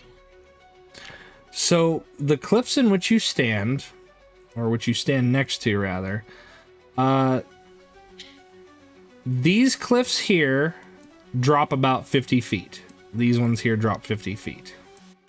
These ones here ascend about 30 feet. 30 feet to here, and then maybe like 35 feet to here. But over here is a 50-foot drop. So, I mean, technically, with 2 rabbit hops, I could get on the plateau above him and Oh, yeah. just drop all the alchemist fire onto him. Mm-hmm. I mean, I don't know if we actually want to, like, ignite the dragon, but I mean, hey, that is an option. Yeah, maybe not all of the flasks. What, like a third of them? Plus a Well, I fireball. was going more like 10 and just see what happens.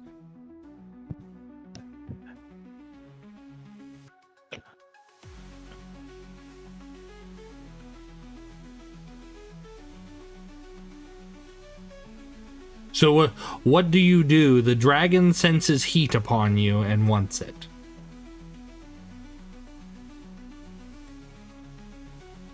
So far, it has not done any hostile actions other than demand of you. I will Araza, hand. sorry. Araza, or Star Kitty, you said Araza can do create water? Yes. Above table, if he senses like the heat on us, what if we're like drenching wet or something and then we become cold Would that deter him too? You don't know. Is he able, this is above table, is he able to sense the alchemist fire anyhow since it's in the bag of holding? He's a dragon. He can sense magic. So yeah. Oh yeah. Oh no, I was mostly talking to the party, but yeah. Oh, yeah. Okay. Sorry. No problem. I didn't want to ask the DM that. No, ask me any question you want. Yeah, he can sense it though.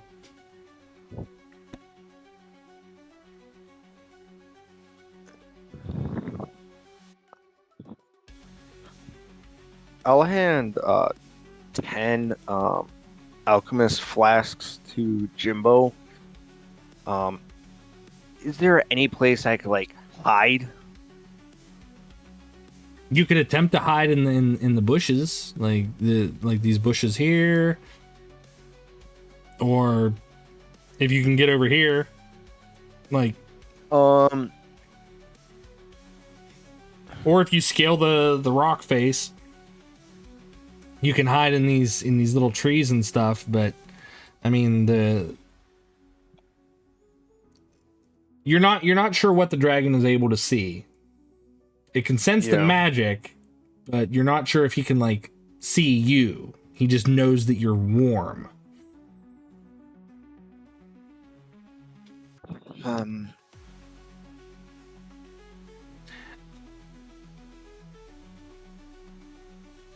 I think if we're going to take this time to plan, we should probably roll initiative, so that way we can take our turns and see what we want to do from here.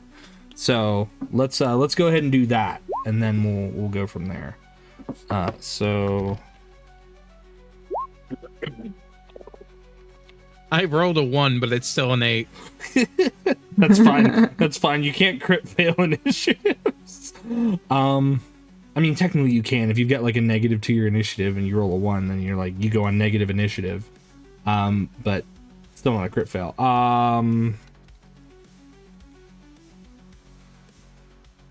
So Jymbo, you got an 8. All right, Correct. Araza, what did you get? I got 9. Okay. Grimm? I also got a 9. What'd you get, Grimm? I'm sorry. 8. Okay. And Warren got a 9. Sorin, what did you get? Please tell me double digit something, please. Well, I rolled a natural 17 plus 6, so a 23. Okay, 23. I mean, technically I rolled a 10, but I have a negative to my dexterity, so that's why it's a 9. Okay, so Warren, you don't have a negative to your dexterity, correct? Or do you? I do not know. Okay, I have so +1. we're gonna have Warren go before Araza because I feel that makes Oh yeah, that makes sense. I get it. and then who has the higher dex mod out of Grimm and Jymbo? I have a 4, 18, so a +4. Okay. I have a +3. Okay. So it'll be Jymbo and then Grimm. So that will take us to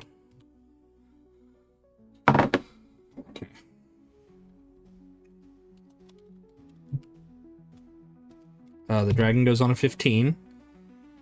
So the initiative order is Sorin, the dragon, Warren, Araza, Jymbo, then Grimm. I will say that you passed off the stuff and everything outside of initiative. But in order to plan, you know, what you do here,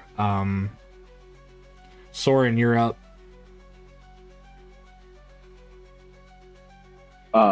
I will just straight up ask the dragon if so I have the capability of casting fire magic. Would that sustain you if it's a high enough level? I mean, or if it's a high enough spell? Yes.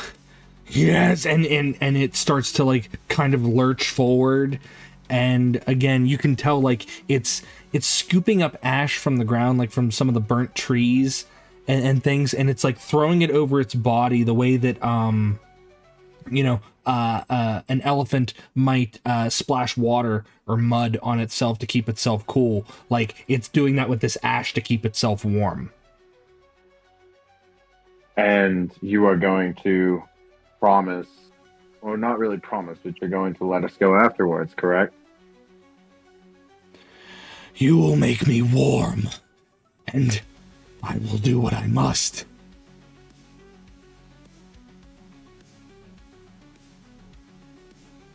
Oh God, he will do what he must. Yes. Oh God. Okay, well. I'm going to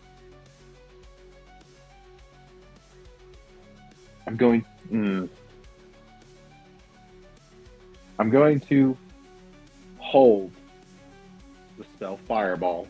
Okay. I'm going to hold my action to cast it. Once he gets let's see, Grimm. Once he gets within 20 feet of Grimm. Or yeah. What happened? Okay. Just in case things go south, maybe this will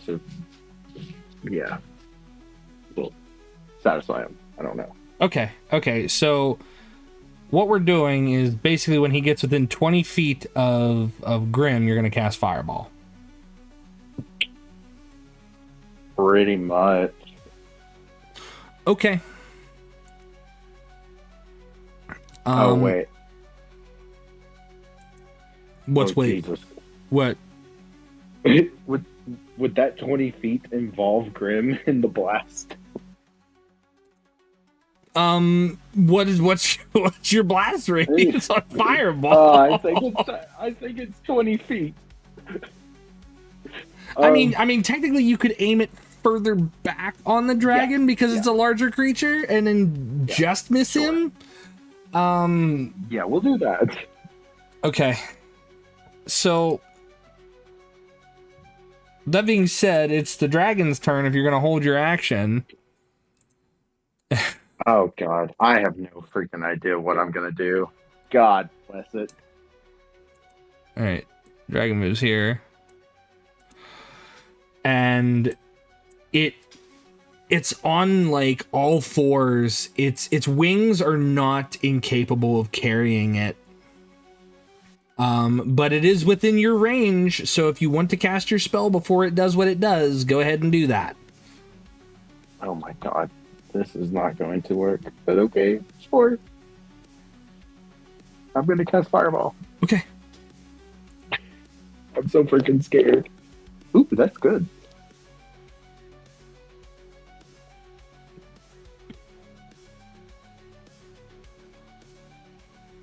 That is 36 points of damage, my friend. How much damage one more time? 36. 36. Okay. I'm so freaking scared.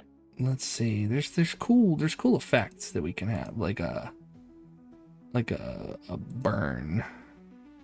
So you cast Fireball. It collides with the ash covered scales of the dragon, and it halts because as it was stalking forward on all fours like some kind of slavering beast, you could see that it was rearing its head back, and this black fire was building in its throat, and you blast it with everything you have, and it stops. And it almost sits like an obedient pup, and then it glowers at you. You particularly, Sorin. Again. And it skips its turn as it was about to breathe fire on all y'all. It takes no damage from fire, as it is a young red dragon.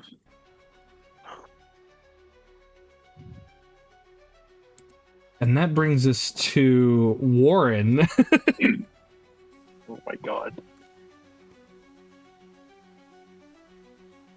Warren, you watch this dragon take a fireball to the face and nothing.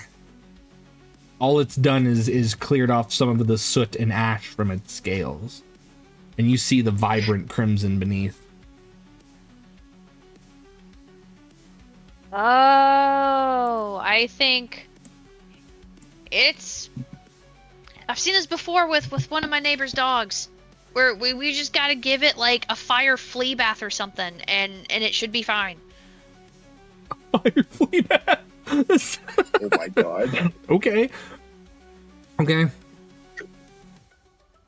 mean, I have no expertise with like magic and stuff, and yeah, I'm just going to the thing that I normally can do, I know I definitely won't do. What's that? What's that? I can't punch a dragon. I mean, you can totally punch a dragon. I would not tell you to not punch a dragon. Why don't you punch the dragon?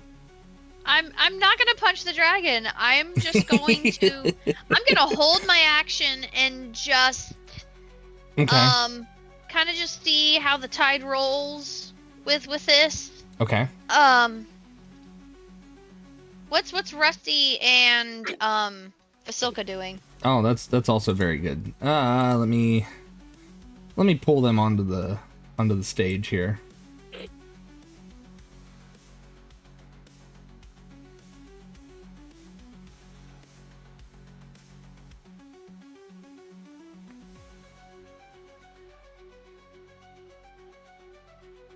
If I can find them again, there they are.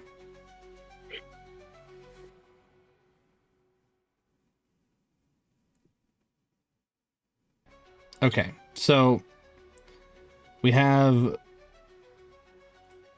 Sir Rusty. He's back here though, with the wagon, and Vasilka is also back there with the wagon. I'm just keeping them behind as far as like combatants and non-combatants go. They're not made for.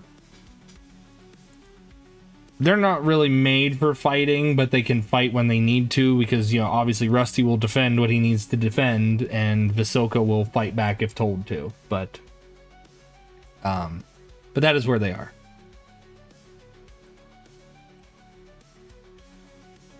So is that your turn, Warren? Or are you holding action to see where the tide of battle goes?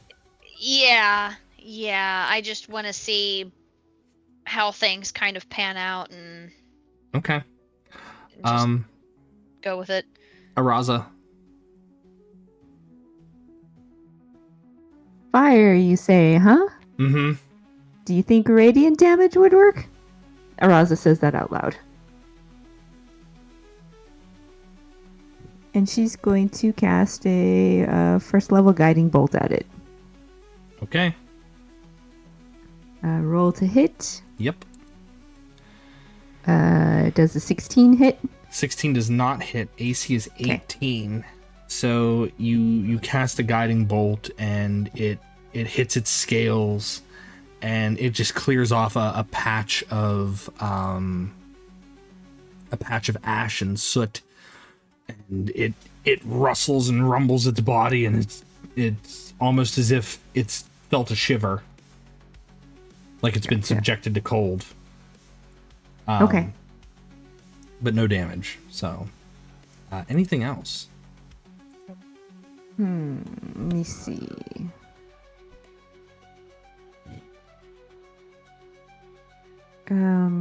That is it for me. Okay. That brings us to Jymbo. Jymbo!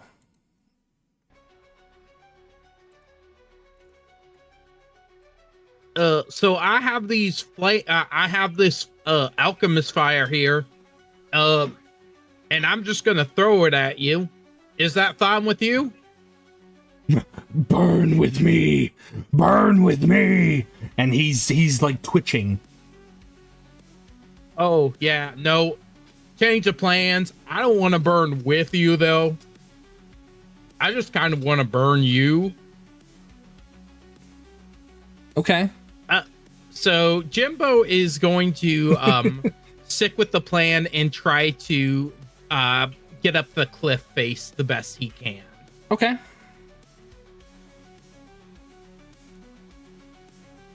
So okay, go. so 5, 10, 15, 20. And then I can make my standing leap to do 15 feet. Okay. Which would that put me about here?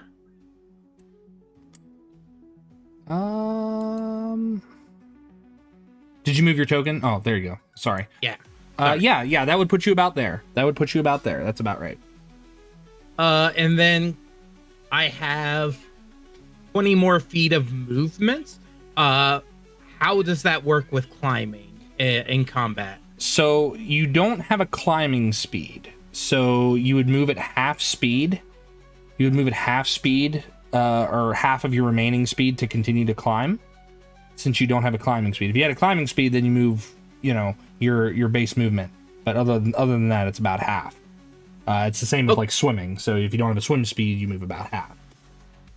So I can actually, with my 20 feet, I can climb up to the plateau at least, right? Because it's like 10 feet away from me. Oh, yeah. Yeah, I would say so. Especially with Jymbo's natural athleticism and ability to just kind of like hop here and there, then yes. Got it. I'm going to get up on the plateau. Okay. Above table, should I throw Alchemist Fire at him or shoot an arrow at him? I'm not asking DM. I'm asking team. If he wants fire, give him fire. Okie dokie. I can do 2 alchemist flasks. So give me a second. Yeah, that's because you got key points that you can throw things. Actually, I have 2 attacks. Oh yeah, okay, that too. And I could burn key, but I'm just going to do this for now.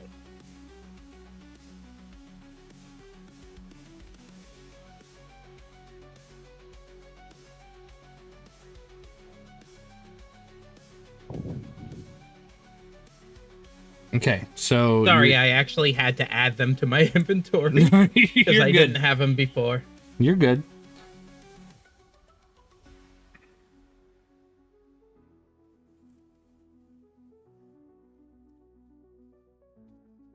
So you're basically making ranged attack rolls with them. Okay. And I'm assuming I'm adding my dex then. Yes. I'm just gonna roll to hit with the dart since it's probably about the same. Well, you're proficient with the dart. You're not proficient with thrown weapon. Like, okay, you're proficient with darts because they are your weapons, but alchemist fires are specifically listed as like improvised weapons or thrown weapons. So if you're proficient with thrown weapons, you can throw them. Yes. Otherwise, then it's just you throwing them and you adding your dex, but you don't get to add your proficiency bonus to it. That's fine. I'll just be add my dex. Okay. Okay, that was a 9 for the first one. Okay. 9 does not hit. 16. 16 also does not hit. Its AC is 18. Do I have advantage from being up high or not? You know what? I'll give you high ground. I'll give you high ground advantage on in this particular instance. I will give you high ground advantage. Yeah, go ahead. Go ahead and roll those again. Because I want to see where this goes. I'm curious. 17? 17, no, does not hit. The number is 18. And 12. So 12. You throw them and they crash around the dragon, and you see it like sniffing at the ground as they crash around him. He's very much in a desperate state, but unfortunately those do not hit. Is there anything else, Jymbo? No, but do they ignite the ground? Let's see. So when they make contact with a creature or object, it takes 1d4 damage at the start of each of its turns until it's put out. So yeah, I would say so. So let's see. I'm gonna draw little fires here. I'm gonna say here and there. That's fire right now. All right. Anything else, Jymbo? No. I mean, if we want, we can use our use this distraction to get the heck out of here. If we light a bunch of small fires around him, he'll probably just use his turn to like roll around in the fire. Yeah, probably. I don't know. Maybe. Again, I was sorry. I'm just throwing in the comments. So is that your turn, Jymbo? Yes. Okay. Grimm, it is up to you. It is your turn.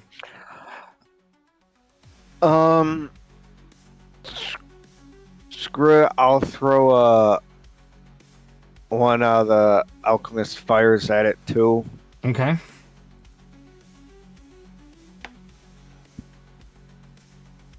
Probably miss because I got 15.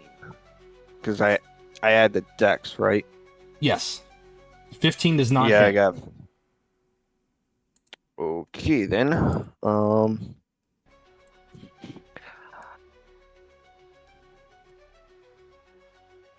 I will move over here and use my bonus action to hide. Hopefully I could hide. Okay, go ahead and roll me a stealth check.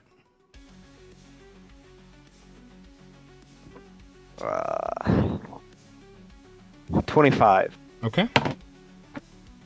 All right. That'll bring us back to the top of the round, Sorin.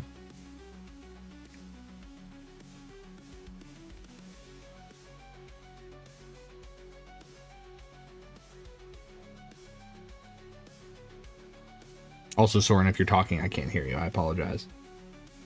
Oh, that was my bad. Sorry. Yep, you're good. You're good.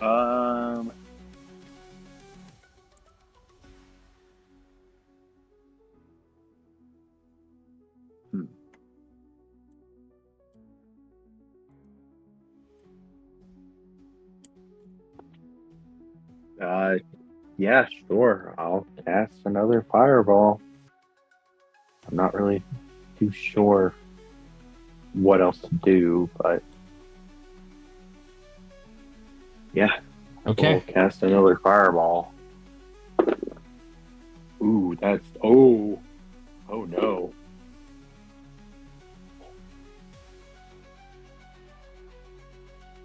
That's 42 points of damage. 42. Okay. You cast yet another fireball. And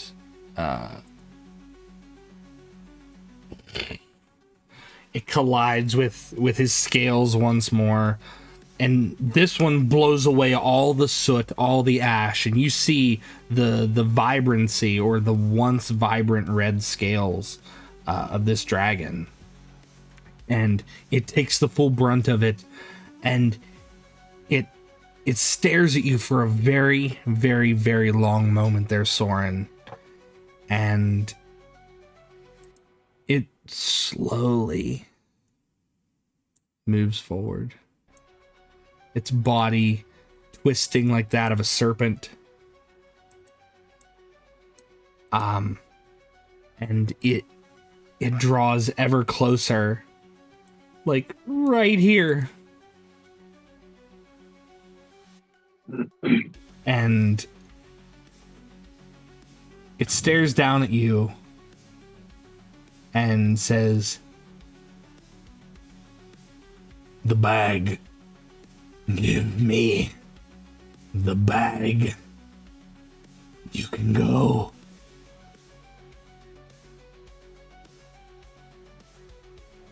Who currently has the bag?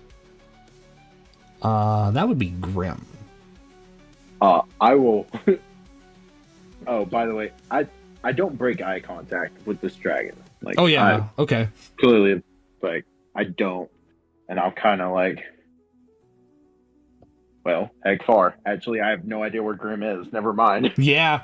Like if you can make like a quick perception check to be like, hey, where are you? Because he's got a 25. Sure. Yeah. All right. Let's go for a natural 20 because this is gonna. Oh, I got a 23. No, Yeah. 22. Even then, you're like, I don't know where you are. Like you look around and he abracapoofed. He's gone. He is in the safest safe spot he can possibly be, and at least to his knowledge and belief. The bag.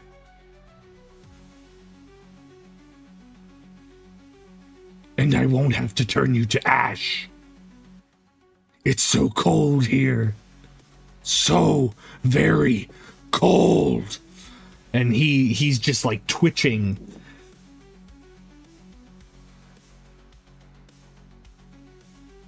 And you can see in his throat, you see this fire welling up.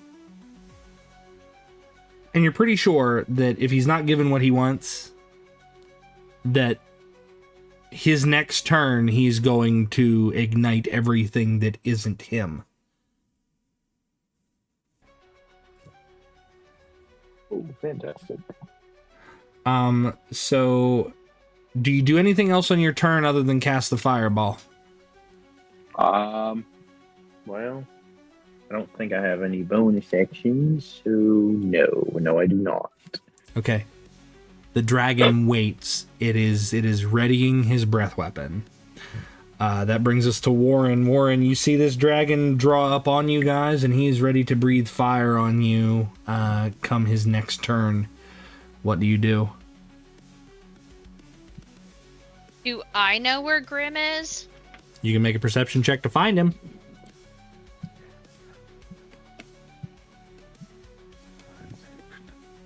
Gotta beat a 25. Damn it, Grimm! Damn it, Grimm. I'm just gonna shout, Grimm, the bag! God damn it, the bag, Grimm!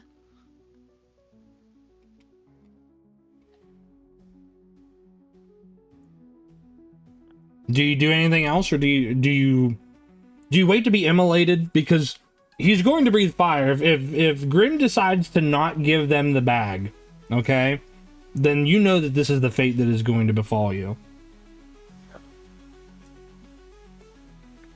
I don't even know how far the flames are, but can I... And let me check my actions real quick. Because I'll have... If I have to use all my superiority dice, I will. Like...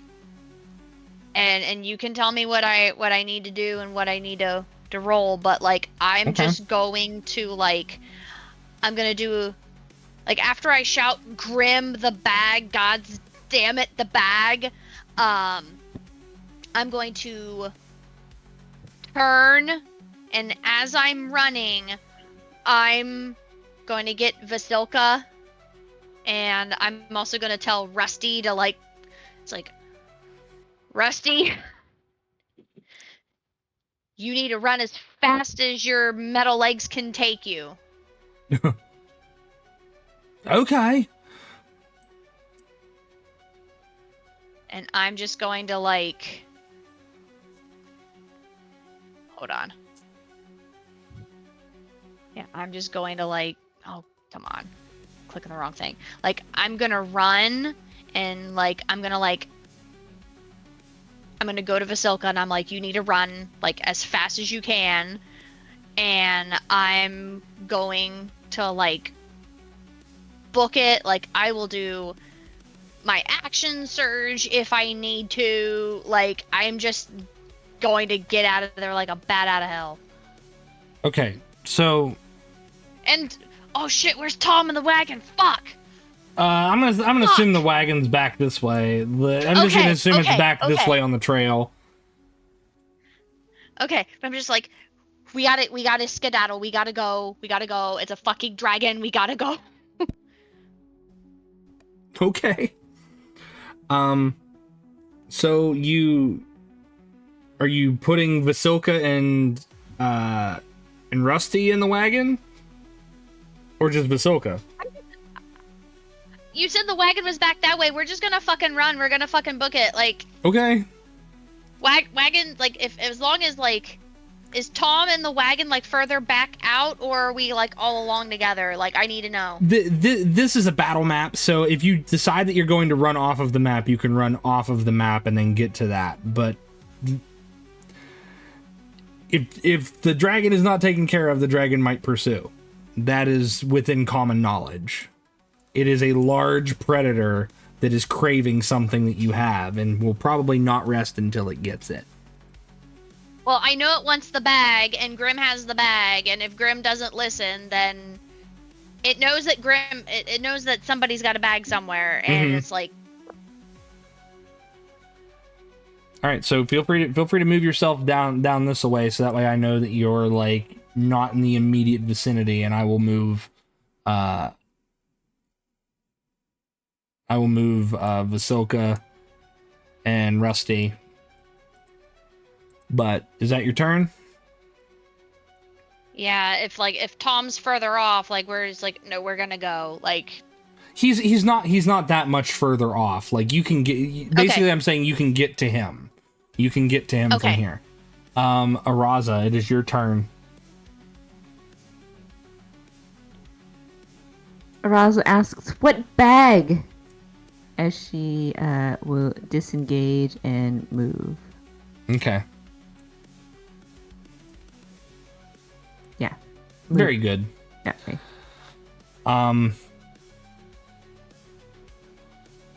Obviously the dragon is still readying his breath weapon, so he's not able to speak to inform you what bag. That brings us to Jymbo, unless Araza is going to do anything, or did you just use your full round to disengage? Use my full round to disengage. Fantastic. All right, Jymbo. You know what? Has anyone tell you you're huge? It's pretty impressive. Like, I am so impressed, because that makes you really damn easy to hit. And Jymbo takes his bow out and decides to take a pot shot at the dragon. Okay. 2 of them. Because he's Jymbo. Okay. 21. 21 hits. Okay, and as a bonus action, I'm going to add a D4 to all of my attacks to my longbow as a kensei weapon. Okay. I'm going to use my action to chrono shift that attack. So, I'm pretty much forcing you to reroll. Okay. And you must use the second roll. I'm not trying to piss off a dragon. No, I am. Because I can outrun it if it's fighting me. This is true. I can guarantee outrun it. Okay, so that's a 12, so I missed the first shot. Okay. I do apologize, man. That's okay. Second, I mean, you gotta be true to your character, right? Fair enough. That's a 19. 19 hits. Yep.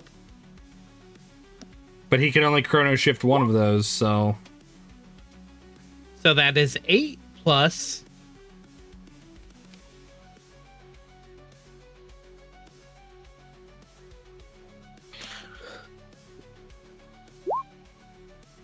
Two, so 10 points of damage. And, okay.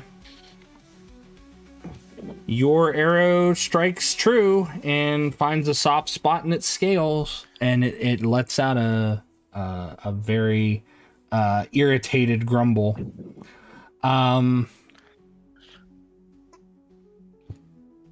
Is that your turn, Jymbo?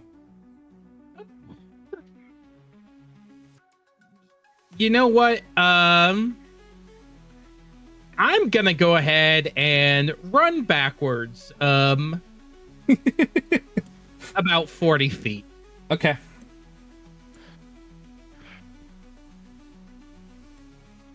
$25, $30, $35, $40. So I'm over here. Okay. You're all the way up yonder. Gotcha. All right. That brings us to Grimm. Grimm, you are successfully hidden. Your friends cannot find you. This dragon cannot find you. And it is currently it has been injured and it is staring down Sorin, Oh boy. who does get a turn before the dragon. So if he chooses to run, he will run. I'm pretty sure. Absolutely. Huh. Oh boy, what am I going to do?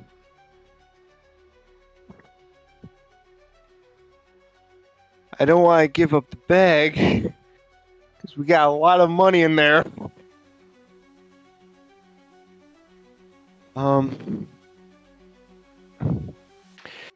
Okay, this is what I'll do. 5, 10, 15, 20, 25, 30. Yeah. I'll move over to here Okay. and yell to the dragon and kind of scoop out all the, if I'm able to do this, all the alchemist fire and not like break them, but like see if I could set them right at the dragon's feet and So go, is this what you want? So if you're wanting particular items, that takes an action, and that Okay. retrieves one. That retrieves one. You can use your action, however, to dump out the entire contents of the bag. That'll be alchemist fire, everything that's in there. Everything that's in there as an action to just dump it all out. And we kind of leave it to chance if the alchemist fire is going to break or not. Because there's 100 of them. Well, 89 right now. Well, give or take 20, okay. What I'm saying is that there's a chance that they might break. There's a chance that some might break. But you can move to where you are and use your action to dump out the entire contents of the bag.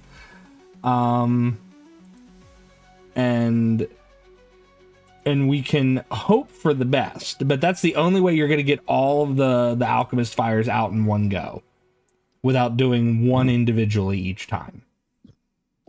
Basically, you're Okay, turning the contents inside out. Can I like grab out a flask and try to persuade the dragon that to like I could keep the bag, I'll give you all of these fire. Is that exactly what you say to him? Yes. Those are the exact words you say. If I give you all of the fire, I'll give you all the fire that I have and I get to keep the bag.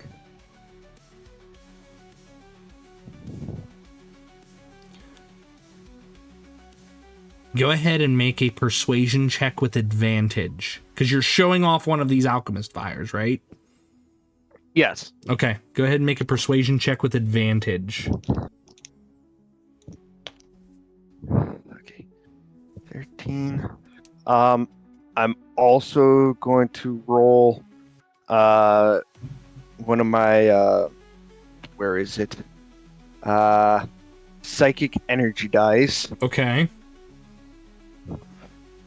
Roll. 15. Persuasion. I got 18. 18.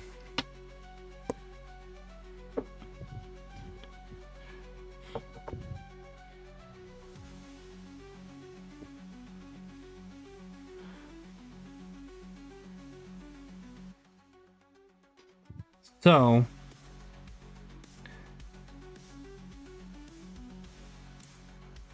this is how this has to happen, because I rolled a 13 on the die, and it has a +4 to its charisma modifier. And for it to be properly persuaded, it has to, not have. It's basically it's insight versus your persuasion. Thankfully, we don't work off charisma for his counter save. We work off of his wisdom, which is a +0. So 13, you manage to gain his attention, and the dragon's form untenses for a second. He's still very tense.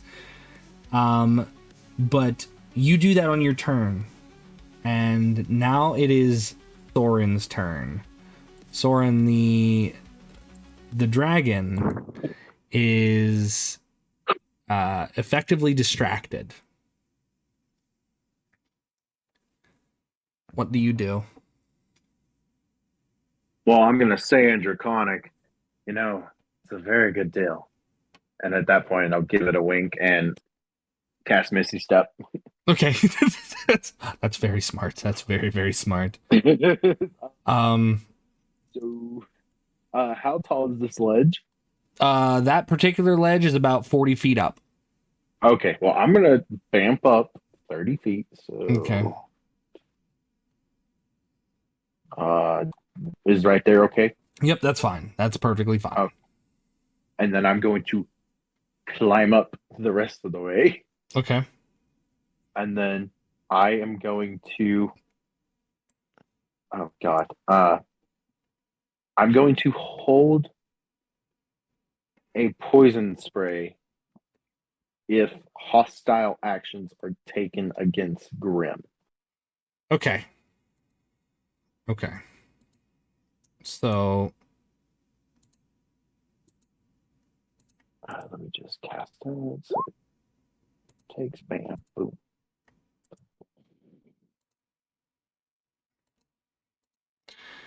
So Grimm, this dragon, whom is fully prepared to breathe fire on anybody, draws a little bit closer to you as you hold out that little vial of alchemist fire. It reaches out with two very delicate claws and plucks it from your grasp. It raises it up as if it's about to drop a morsel of food into its mouth and consumes this alchemist fire. You hear the glass shatter inside, and you see the flames kind of like billow out of its mouth and nose. And it takes you at your deal. More. Give to me the warmth. I need it. It's so cold here. And if you're going to give him the rest of them, combat will be over. Yep, I'll give him the rest. So in those moments, you give out one after another, or you dump out the entire contents of the bag and then just give him the alchemist fire. He gets impatient if you do it one at a time, but after some time he relents, he resists. The fires here go out. And let's see. And everyone watches from a distance as it seems that Grimm is like spoon feeding this giant dragon, this large creature, alchemist fire, one after another. And it settles for a moment, and kind of relaxes as it's sated for the time. And it just kind of relaxes against the stone face here. So what do all of you do?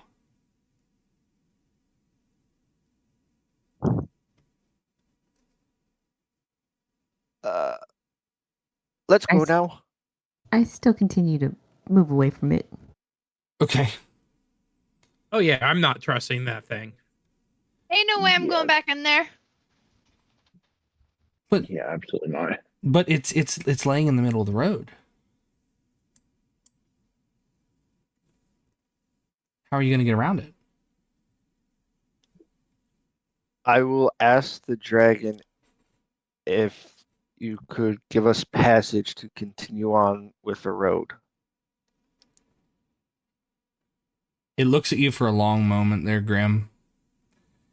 And you see the flames billow up in its throat. And it looks like it's about to just let it all loose and completely just immolate you. And instead it belches a burst of fire up into the sky and slowly starts to climb down the rock face to give you guys passage.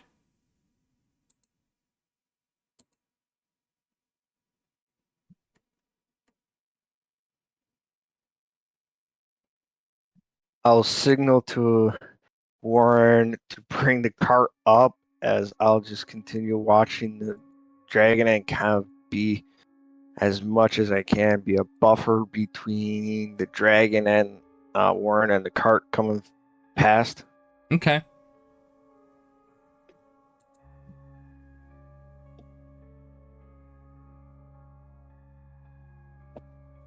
Warren, you get the cart, and Vasilka, and Rusty, and Tom. You get everything past the dragon, and the dragon watches.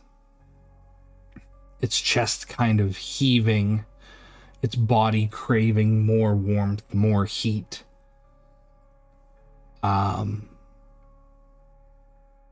It's as if its existence here, it has been stripped of that which it was.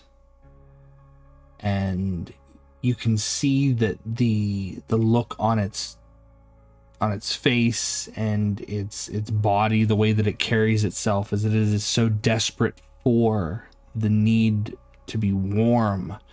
It's almost hurting it to not be warm. But you all muster yourselves, and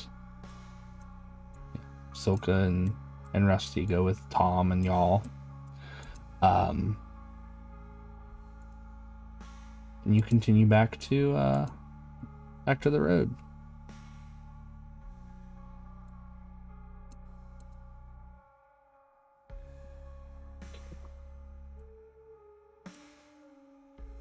That was close.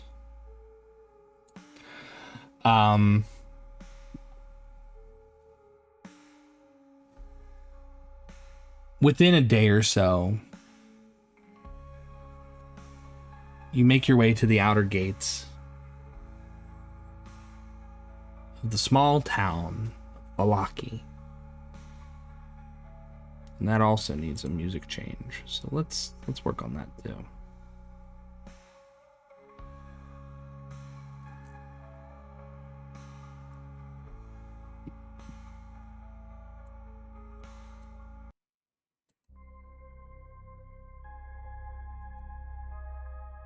There we go.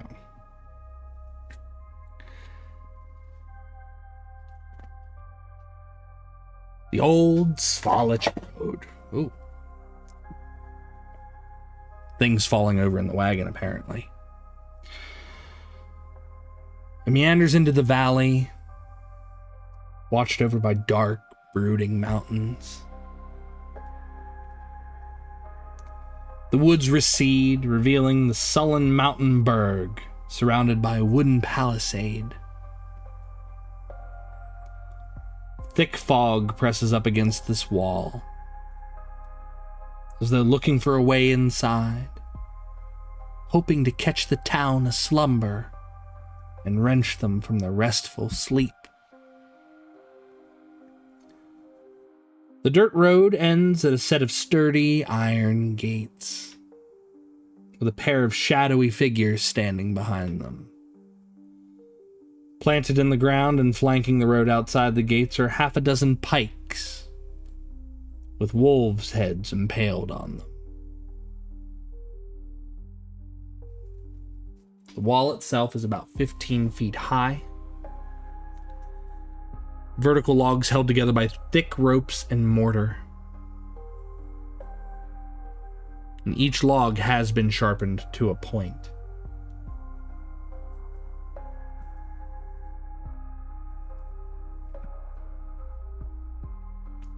So what do you do?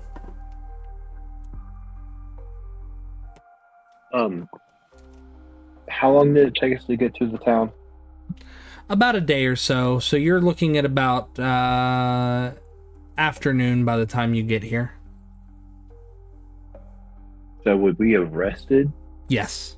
by then? Okay. Yes.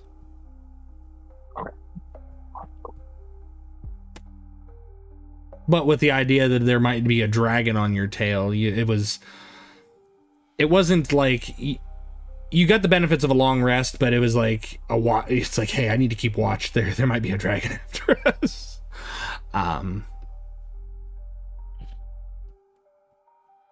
So what do you do?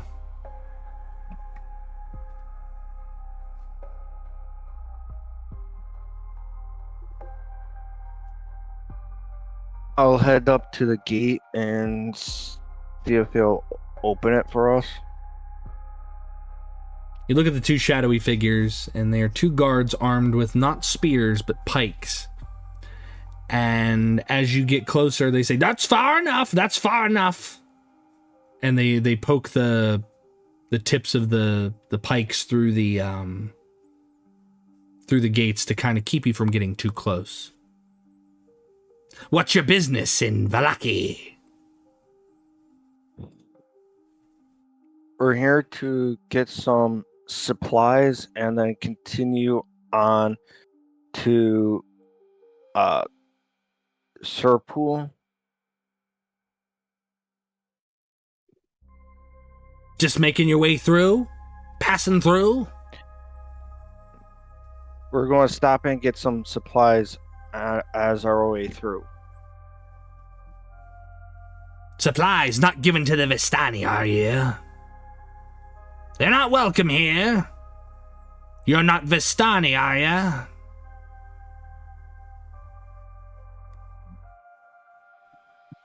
No.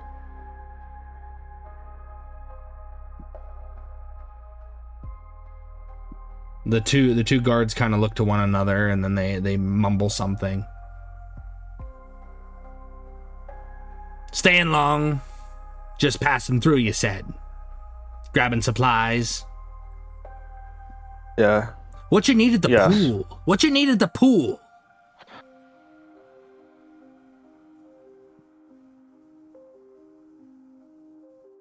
We were... That's We're on our vacation. business, and we're just passing through. So as soon as we get supplies, we'll be out of your town.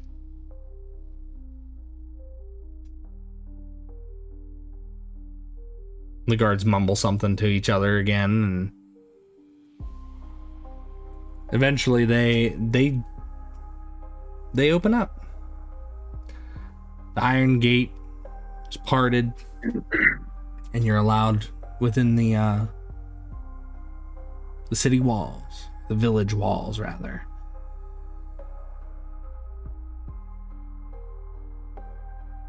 Vallaki is a bit of an oddity here, where as you make your way in, the guards themselves seem to eye you with not suspicion, but curiosity. They seem to check over your wagon, and they watch the company in which you keep with yourselves. What's your first course of action once you get through the gates? I'll ask the two guards, can you guide us to a blacksmith and a place that'll sell potions and rations so we could get through your town faster? And discount arrows. Discount arrows? I mean, regular arrows would be fine too, I guess. And they kind of like hum to one another.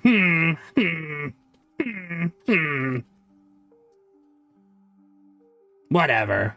And then they just kind of shrug and they thumb down the road. Maybe we were better off with the dragon. I believe we were not.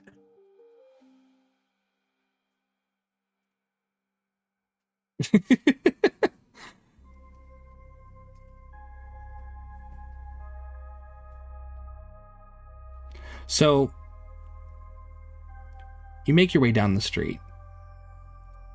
And one of the first things that you see coming from the east, which would be, well, you're heading east, you're coming from the west. The,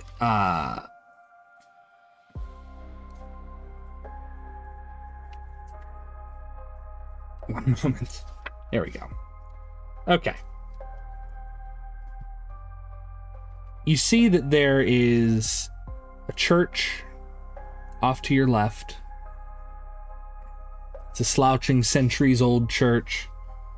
Has a bulging steeple in the back, and its walls are lined with cracked, stained glass windows depicting pious saints. And there's a fence of wrought iron that encloses a garden of gravestones next to the church, and there's a thin mist that creeps among the graves. Further into the town, you see an inn, which you hadn't seen before in Kresk.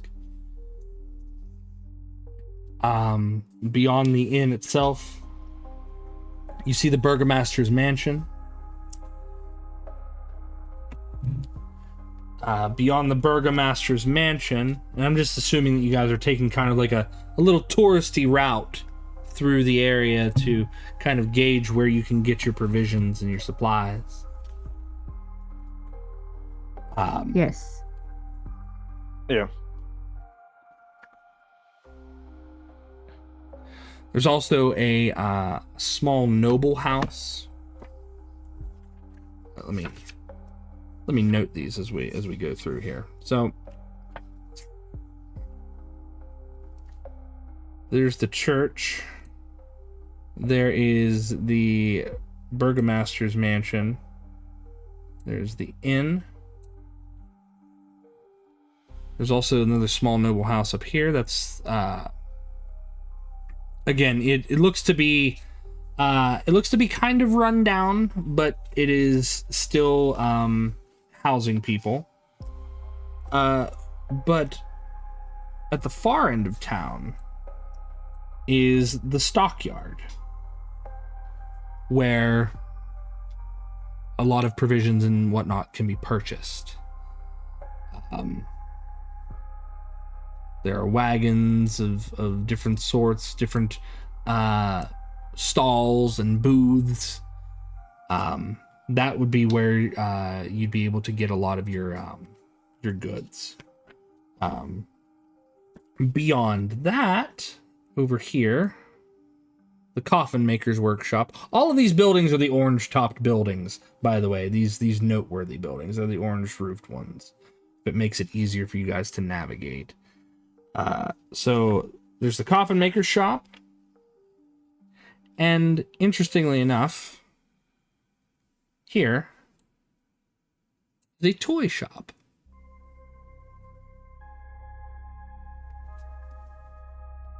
Known as Blinsky Toys.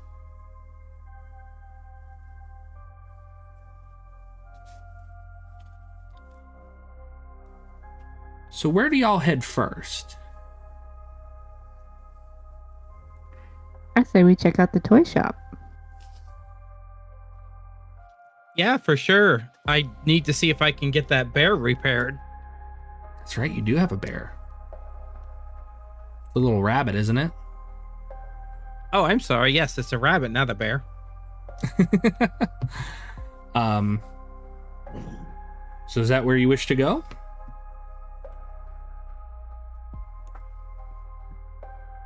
We'll go to Blinsky Toys.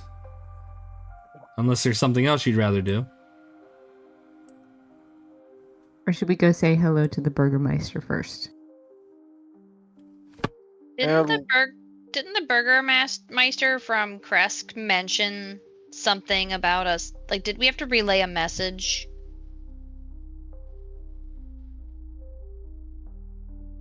I remember, I think he just said that to tell him that Burgermeister sent us. Or I could be misremembering. That sounds about right.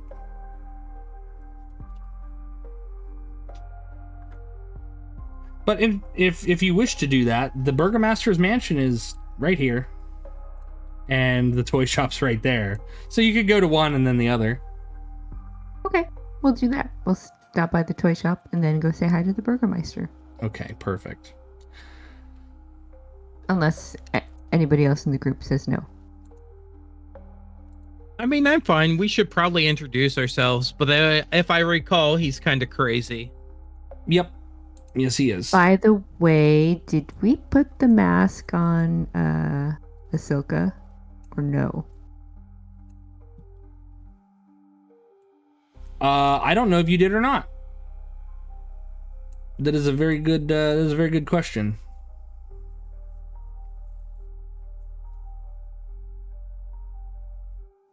Does anybody remember? I have no idea. I'm going recall. to assume if you didn't say that you outright did it, then no. Okay. No, I think that we did because we were talking about putting makeup on the mask. That's true. So yes. So then in that case, yes, she does have the mask on. Okay. Okay. You approach the Burgomaster's mansion. And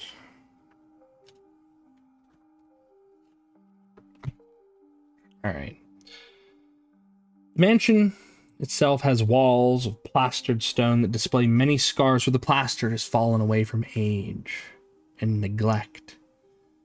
Drapes cover every window, including a large arched opening above the mansion's double entrance doors. As you begin to approach, a young man, probably mid to late 20s, he steps out of the mansion flanked by two guards, as well as a rather large and imposing figure.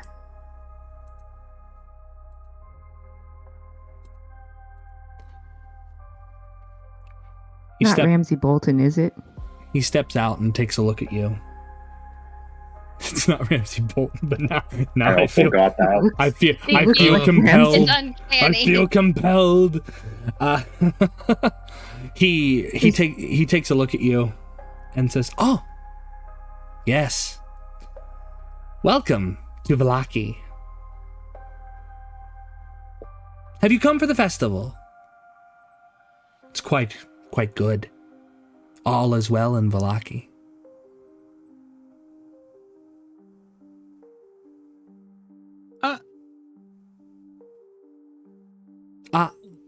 What festival are you talking about? Why? A festival to raise the spirits, of course. One to keep everyone in good tidings and health.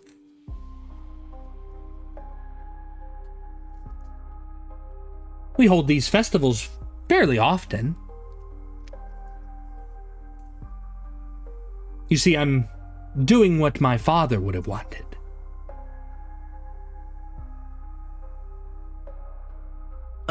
What do these festivals entail? Is there like candy? Candy? Oh. Well, candy cannon could be served, yes. Parades, throwing things to the crowd is not unusual.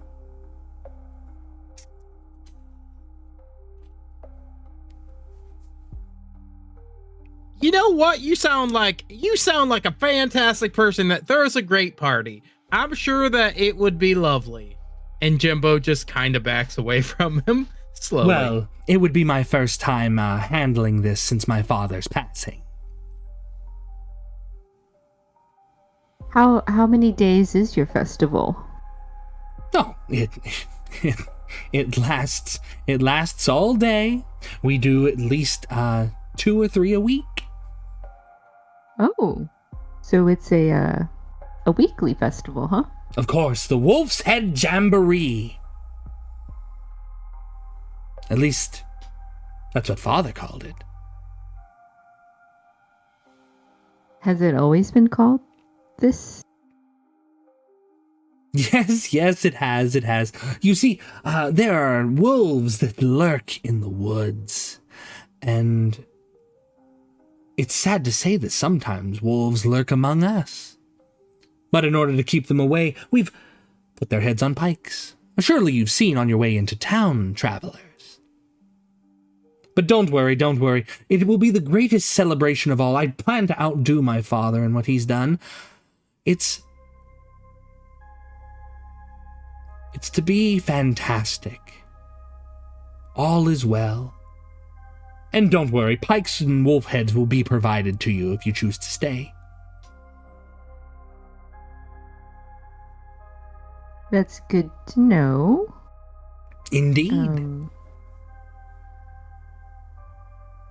We'll think about it, but we are on. Well, you see, if you're here on the day of the festival, attendance is required.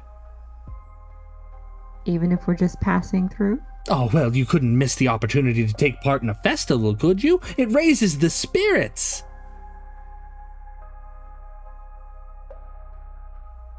Come, I insist. And in return for taking part in the festival, I'll make sure that the inn lets you stay free of charge.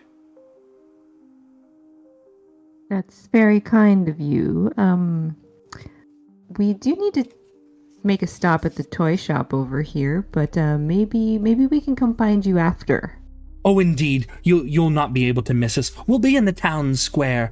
And then he looks to this large malformed man behind him and says, "Isaac, please make sure that all of the children are given pikes. They weren't given pikes the last time Father held this festival." "Yes, sir." And he lumbers off, and he kind of like pushes past your group. My father, he made sure that everyone participated, but, you know, the children, sometimes they have the weakest of arms and they can't hold up a pike with a full wolf head on it. Oh, yeah, I can completely understand that. Wolves have some pretty heavy heads. That so they do. Good looking out. That they do. You know, friend, you have a very nicely shaped head yourself. Thankfully, it's not that of a wolf. No, it's definitely a rabbit head. Definitely. Yeah, I'm actually I dislike wolves intensely on account of being a rabbit. It's bad blood. Oh, I see. It's sort of like a predator meets prey type of deal, right? Yeah. That being said, I really do need to stop over at that toy store. I have something I need to take care of. It's been a pleasure meeting you, though. Oh, indeed. See you at the festival. Yes. And again, attendance is mandatory. I wouldn't miss it for the world. And he just smiles as you walk away. Okay, I turn to my group. We are getting the hell out of here. We are not going to no toy store.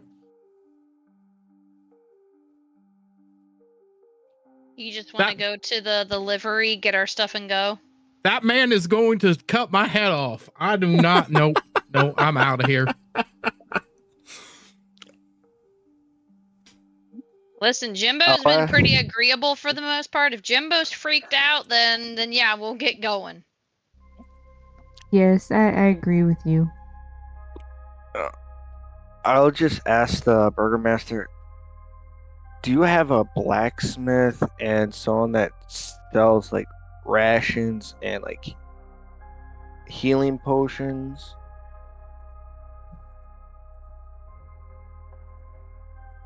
Hold on, I had to bring him back. You addressed the burgomaster, he had to come back. Why, yes, of course, if you go down to the stockyard. There's plenty there. Something for everyone.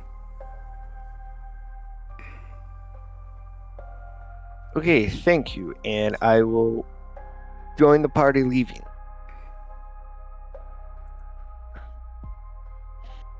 Well, I guess he has to go away again. That's fine. But yes, you can go wherever. You can go to the toy store. You can go to the stockyard. You can go wherever you want. I won't stop you. Can I take the wagon and go park outside of town until everyone is done? You can. Which way do you go? I assume you're going towards the easternmost gate. Yes. Mm-hmm. Okay. So you start bringing. Where is the stockyard? Say again. The stockyard's right here. Where is the stockyard's oh, okay. in this area here. So there's like different carts and stalls and little buildings that sell various things. Basically, most things that you can find in the player's handbook, they have. Okay.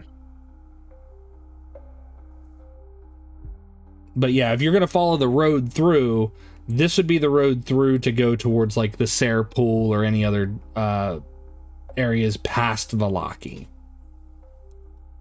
Then I will head down that road, and I let the party know what I'm kind of doing. I'll ask Jymbo, do you want us to get you anything? Yeah, if you can get me some arrows, but I definitely suggest that you do not stay long, because listen, I know curses, and yes, I did shoot at an angry dragon, but in self-defense, but this is scaring the hell out of me.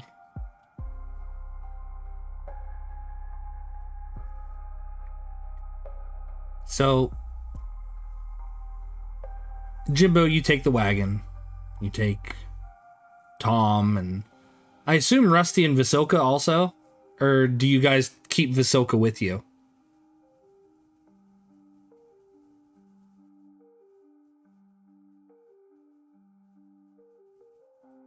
I'd say they should get out of town as fast as possible, too. Okay. Yeah. So they go out of Yeah, town. that's what I was thinking. Okay, fair enough.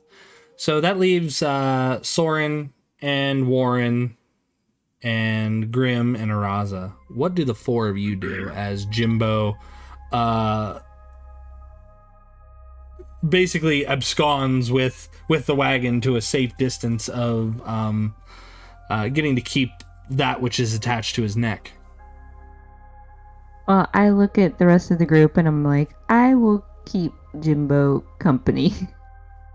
Because this town creeps me out. How far is the toy shop from the eastern gate? From the eastern gate here, not that far. Would you say it's more than 100 feet away? Yeah, it's more than 100 feet away. Okay, never mind. That's fine. Yeah, because the eastern gate's here. The toy shop is here. And I'd say it's about maybe 2,000 feet. Oh, shit. Mm-hmm. Valaki's a much larger town than Kresk.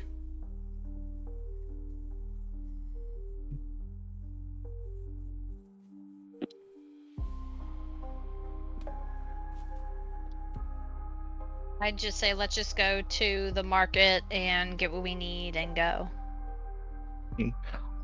Before Jymbo and who else is going with Jymbo? I am Araza. Okay, I will set up the psychic whisper link with Jymbo, Araza, and I'll just go with Warren. And just so if anything bad happens, we could communicate.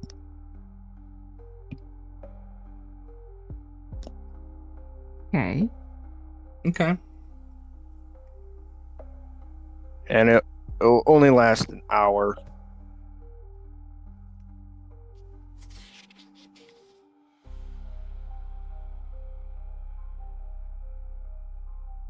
All right. So you cast you establish your mind link. You don't cast it. You establish your mind link. Yep. Araza, you accompany Jymbo. Mm-hmm. That leaves Warren, Sorin, and Grimm. Where do you go? What do you do? Are you just going to the stockyard, or are you going to stop anywhere else? I just want to go to the stockyard, get what we need, and go. Okay. At least that's what I'm gonna do. Yeah. I'm gonna get rations and probably some feed for Tom. And did we name the chicken? I don't think you did. I have no idea. Okay, well No, I don't we'll think get you did. we'll get feed for our livestock. Food and Yeah. victuals for everybody. I'll look for arrows, maybe some potions, maybe if they have any armor or weapons, they're silver. Okay. I'm gonna start with Jymbo and Araza first as they're heading out, because they're heading that way a lot quicker than you guys are.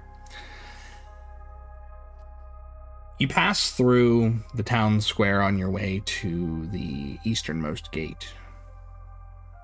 There are shops and homes that enclose the town square, and they're decorated with limp, tattered garlands and painted wooden boxes filled with tiny dead flowers. At the north end of the square stands a row of stocks, locked in which are several men, women, and children, wearing crude, plastered donkey heads. In the center of the square, peasants in patchwork clothes eye you suspiciously, as they use cups and vases to draw water from a crumbling stone fountain. Standing at the center of the fountain is a gray statue of an impressive man facing west. All around the square are posted proclamations. Come one, come all, to the greatest celebration of the year, the Wolf's Head Jamboree. Attendants and children required. Pikes will be provided. All will be well. The Baron. But you also see that there are guards walking up to the proclamations, and they're pulling them down. And you see the large man from the burgomaster's mansion, this Isaac fellow.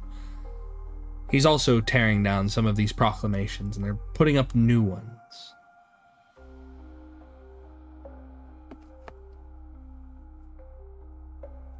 Can I make like a perception check to see if I can see what they say? Yeah, absolutely. Go for it.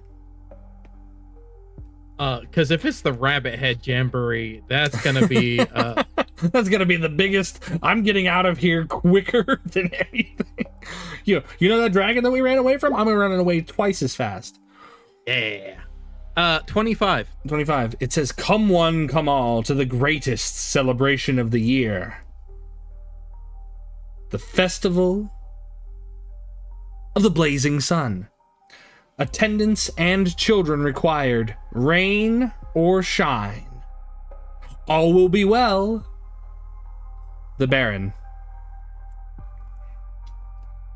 I believe they are going to light somebody on fire, and we need to leave. But I bet that dragon would have been pretty happy to attend this festival. We should, if we see him again, we should send him to this village. All right. So yeah, what Araza, do you or Jymbo do anything with this information, or do you continue to move on? Well, with the psychic link to Grimm, I let him know what we found out on the lovely flyers. Okay. So you pass by the people in the stocks, you go through the town square, and you head towards the gate. After a while, since Araza and Jymbo have taken the initiative in the main lead here to go through, eventually the three of you see the same thing as you make your way through the town square to head towards the stockyard. You see the new proclamations, you see the people wearing these plaster donkey heads, and you make your way to the stockyards. Unless you decide to stop, that's up to you.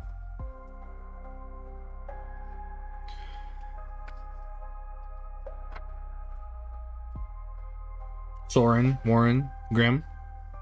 I'm just, again, going to the market to get rations for us and feed for the horse and for the chicken. That's what I'm doing. Okay. If I'm just concerned about like Jimbo's reaction again, because that's just like he's usually, I don't want to say happy-go-lucky, but he's usually pretty receptive to a lot that's been happening here. And if something's got his ears all in a bunch, then we just need to get and go. We told the guards we're passing through, and that's what we're gonna do. Okay. I don't know if Sorin and Grimm do anything different, or did they just follow you? I'll Sorin's just break gonna off. Yeah, I'll break off and go look. Get some arrows for Jymbo. Look for any more healing potions, and if they got any like silvered weapons or anything like that. Okay. Maybe some armor. Okay. I'll get to that in just a second. Sorin. Yes.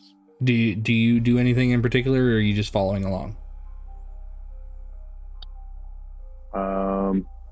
No, I just follow along. Okay.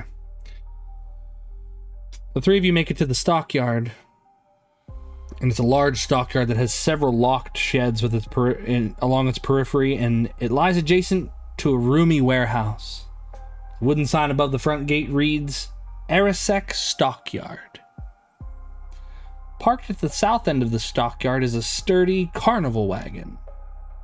Its colorful paint peeling off. Faded lettering on the sides spell out the words, Rictavio's Carnival of Wonders. And a heavy padlock secures the back door. You approach the warehouse itself, and a middle-aged married couple. They both make their way out. And hello, welcome to the Araza Stockyard. What can we get for you today? We just need some rations and some feed for a horse and a chicken. Oh, we've got plenty of that. And anything else? How many days worth? How many days worth are you looking at? Above table, Joe. From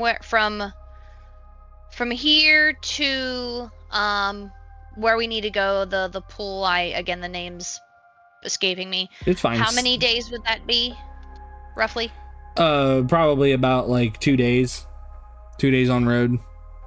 Well, given the fog, I would say 5 days worth of rations for each of us. Just to play it safe. In case if we get sidetracked or lost. Well, if you're traveling and don't mind me prying at all, but if you're traveling along, the only place between here and anywhere else is Barovia, and I mean you could always stock up in Barovia, but that's a good 4-day trek out, so that's only one way. Are you only heading towards Barovia and staying, or that's none of my business, but I mean I'd rather keep you fed than dead. No, that's understandable. We're gonna be going near Barovia. We're visiting an old friend. Oh, well, friends in Barovia. Who would have thought? I'm going to put my hand on. How far is the cart from us? The wagon, the carnival wagon. It's around the back of the warehouse. So you wouldn't be where this man is speaking to Warren. You'd have to go around the back of the warehouse, but you could go back there if you wanted. Oh, so we can just go back there and explore? Yeah. As long as you ain't snooping around and stealing nothing, they don't care. Oh, no. Just curious.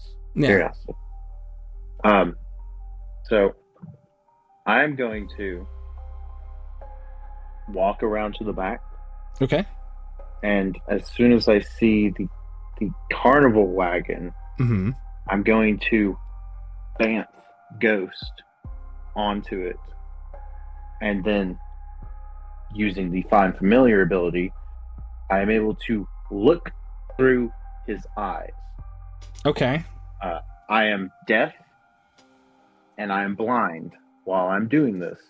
So I would kind of like go around and lean up against the building, just looking around, seeing the wagon bamf him in. Okay. And then I would use his sight to look inside. Okay, well, as Ghost gets close, the wagon suddenly lurches as if something big has thrown itself against the inside wall. You hear the cracking of wood, the scraping of metal, and the snarl of something inhuman. Upon closer inspection, you see that the sides of the wagon are splattered with blood. You also see an inscription on the wagon's doorframe that reads, "I bring you from shadow into light."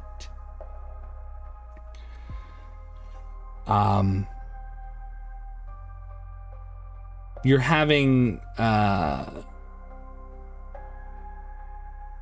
Ghost kind of peer in. There's really no places for him to be able to peer into because the door on the wagon is padlocked shut. But do you summon him inside?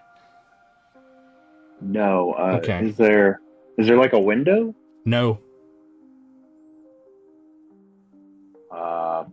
It is a completely boxed in wagon. Oh.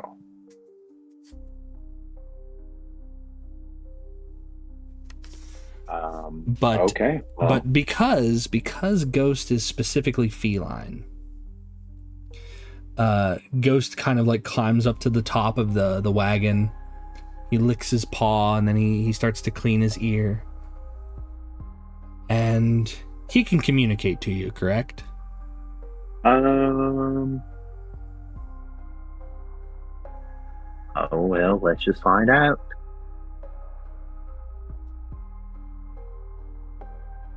Yes, you can communicate with it telepathically.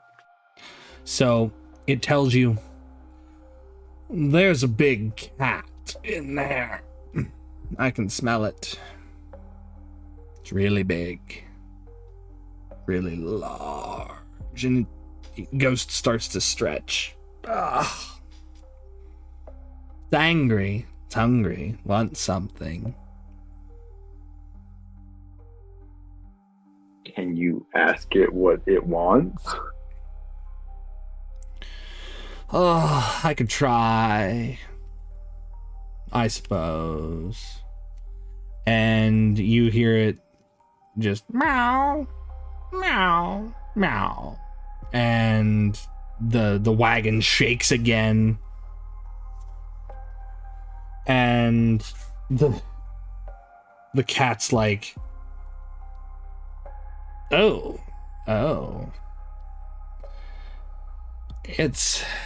It wants out.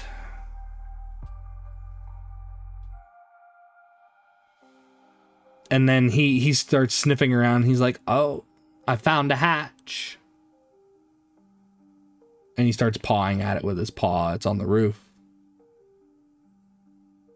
I love ghosts so much. I know, right? Oh my gosh. I would assume that he can't open it, right? No, he can't. He does not have the manual dexterity required to open a latch with his paws. Okay. Well. Let me see something really, really quick. That. What's it do there? How far can I do this? How far away am I from the cart? From the cart? I mean, if you're right up next to the cart, I mean, you can be 5 feet, 10 feet. It's up to you. Let's just say 30 feet from the cart. Okay, 30 feet from the cart. And then the cart is probably about... It's a big cart, so it's roughly like... From the wagon wheel to the top of it, it's probably like 9 feet tall. It's a carnival wagon, so it's got to have some space to it. Okay. I'm going to let go of... Oh my gosh. I'm going to... Okay, hang on. Above table. Okay. I just want to make sure Okay. that everyone's okay with this. Let me kind of throw out my plan. So I'm going to get within 30 feet of it and use Mage Hand to cast Knock on the cart.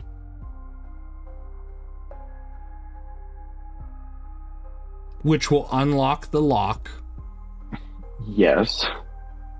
Which is holding a big cat inside of it. Yes. Okay. I mean, I know what's gonna happen. I mean, we're just quickly leaving. Mm-hmm. So I kind of just want to hear everyone's thing. Or like what they think about it. Listen, I shot at a dragon. I have nothing to say about this. Okay, you know what? Fair Can we point. do our shopping first and then you do that? Oh yeah. Because we're nearby. But I mean, Yeah. I'm assuming think that we're all all of in- this is happening like simultaneously. And Soren's like, "Hey guys, there's a big old cat in this wagon. I want to let it out." Well, I wouldn't tell anybody. Okay. In game, I wouldn't tell anybody. Okay. But I mean, again, this is all above table. You're just gauging to see if you should do it. Yep, pretty much. I mean, above table, I think we're all in agreement that, like, fuck this town. Yeah. Hey, you share that same sentiment with probably 99% of other D&D players who have played Curse of Strahd and experienced Vallaki. So, but that's above table, obviously. So if that's something that you want to do, you can. The old man, Warren, gives you he gives you a week's worth of rations, because if it's going to take you 4 days to get there and you're going to stay there, at least your animals will be fed. It costs you probably about like 5 gold for a week's worth. Thank you kindly. Grimm, you managed to secure some arrows. They're not silver. They don't have silver, unfortunately. The Burgomaster's got silver. The Baron's got silver, but he doesn't share them with us. He lets us have these. So anything silver comes in goes up to his place. But he sells you a couple of quivers of arrows. Got any good armor? And potions? We got some padded stuff. We got some leather stuff, but and he looks around. He's like, "What you looking for?"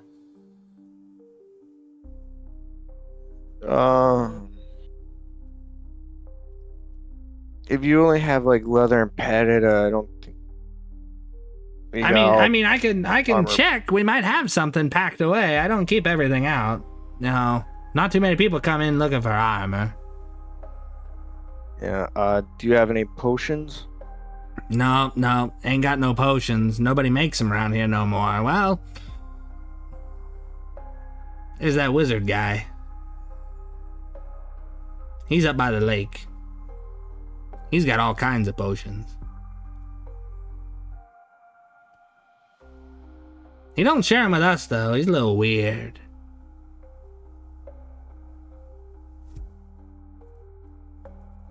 You have any fancy magic items? Nope. I got basic goods, son. I'll sell you whatever I got, but I got basic goods. I ain't got anything fancy. Sorry. Yeah. How much were you said 2 quivers of arrows? I mean, you can get as many. You can get he's got like 10 quivers of arrows, and it'd be like a gold piece for a quiver.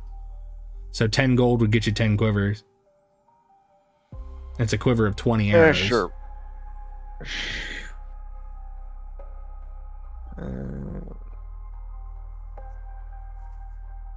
I'll get 60 arrows. Okay, so 3 quivers. So that'll be, yeah. So 3 gold.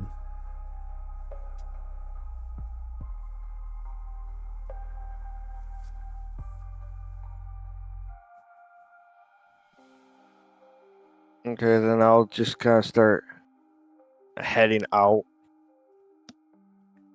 Okay. Yeah, same. Once I get the rations for everybody, I'm gonna head out to where Jymbo and Araza and Veselka were heading.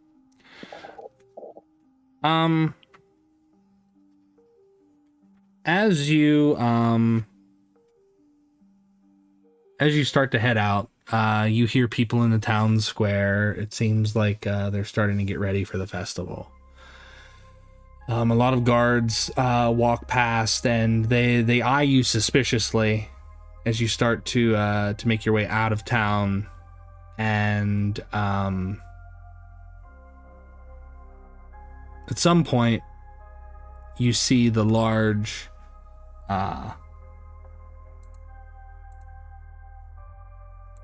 misshapen man.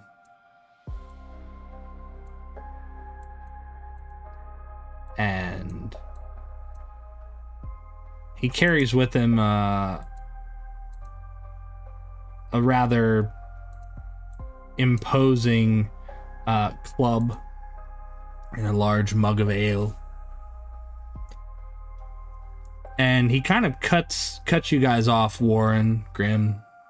Sorin, are you still over by the wagon at this point? You're still over by the carnival wagon? Yeah. Okay, so this large guy kind of steps up in front of Warren and Grimm as the other guards kind of like flank behind him. Where are you going? Oh, we're just passing through. You know, we're meeting up with an old friend, and you know they're very sick. You know, we don't want to keep them waiting. You know, so we're just gonna we told the guards coming into town that we were passing through, and they obliged us, so we're just You speak big words. You staying, yeah? No, we are not. We are traveling. We are leaving. Goodbye. No, you I'm don't. waving. You don't leave. You leave. You a donkey head. They gonna put you in the blocks. You gonna stay, yeah? And he kind of like his body kind of like stands in that intimidating stance of which it's like, you're either gonna do what I say or I'm gonna beat you into the dirt. And I think this is a good place to end for the night.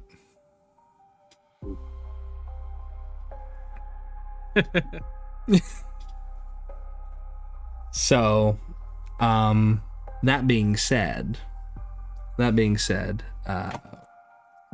is there any conflict with next week? Next week being November 1st. Nope, I'm gonna be free all day.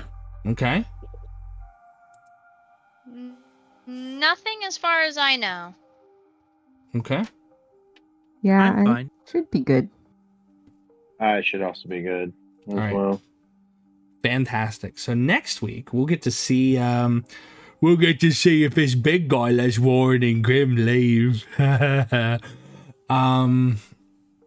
But overall, I want to thank my players for a fantastic night of role play and some creative thinking when it came to encountering a dragon. But we're gonna go ahead and gonna raid out. Since we don't have any conflicts for next week, players, if you have any questions, comments, concerns, please feel free to come to me and let me know.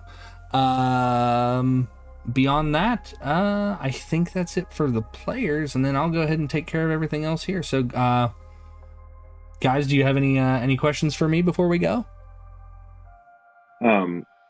Are we going to pick up the whole wagon conflict to be made next week? Feel free to discuss that within the Discord, whatever you guys plan on doing from there. It's like, should we let the tiger out? Well, not gonna lie, whenever you said, are you gonna stay there, I almost said no, because now hearing this conflict, I probably would have cast Major Image and done like a mana core. Ooh, okay. Last unicorn. The last unicorn. I just want Jymbo to run around with a unicorn horn on his head. He'd do it. I know he would. But players, I want to thank you again. But yes, we will resolve the cat in the box next week. We'll resolve this guy next week.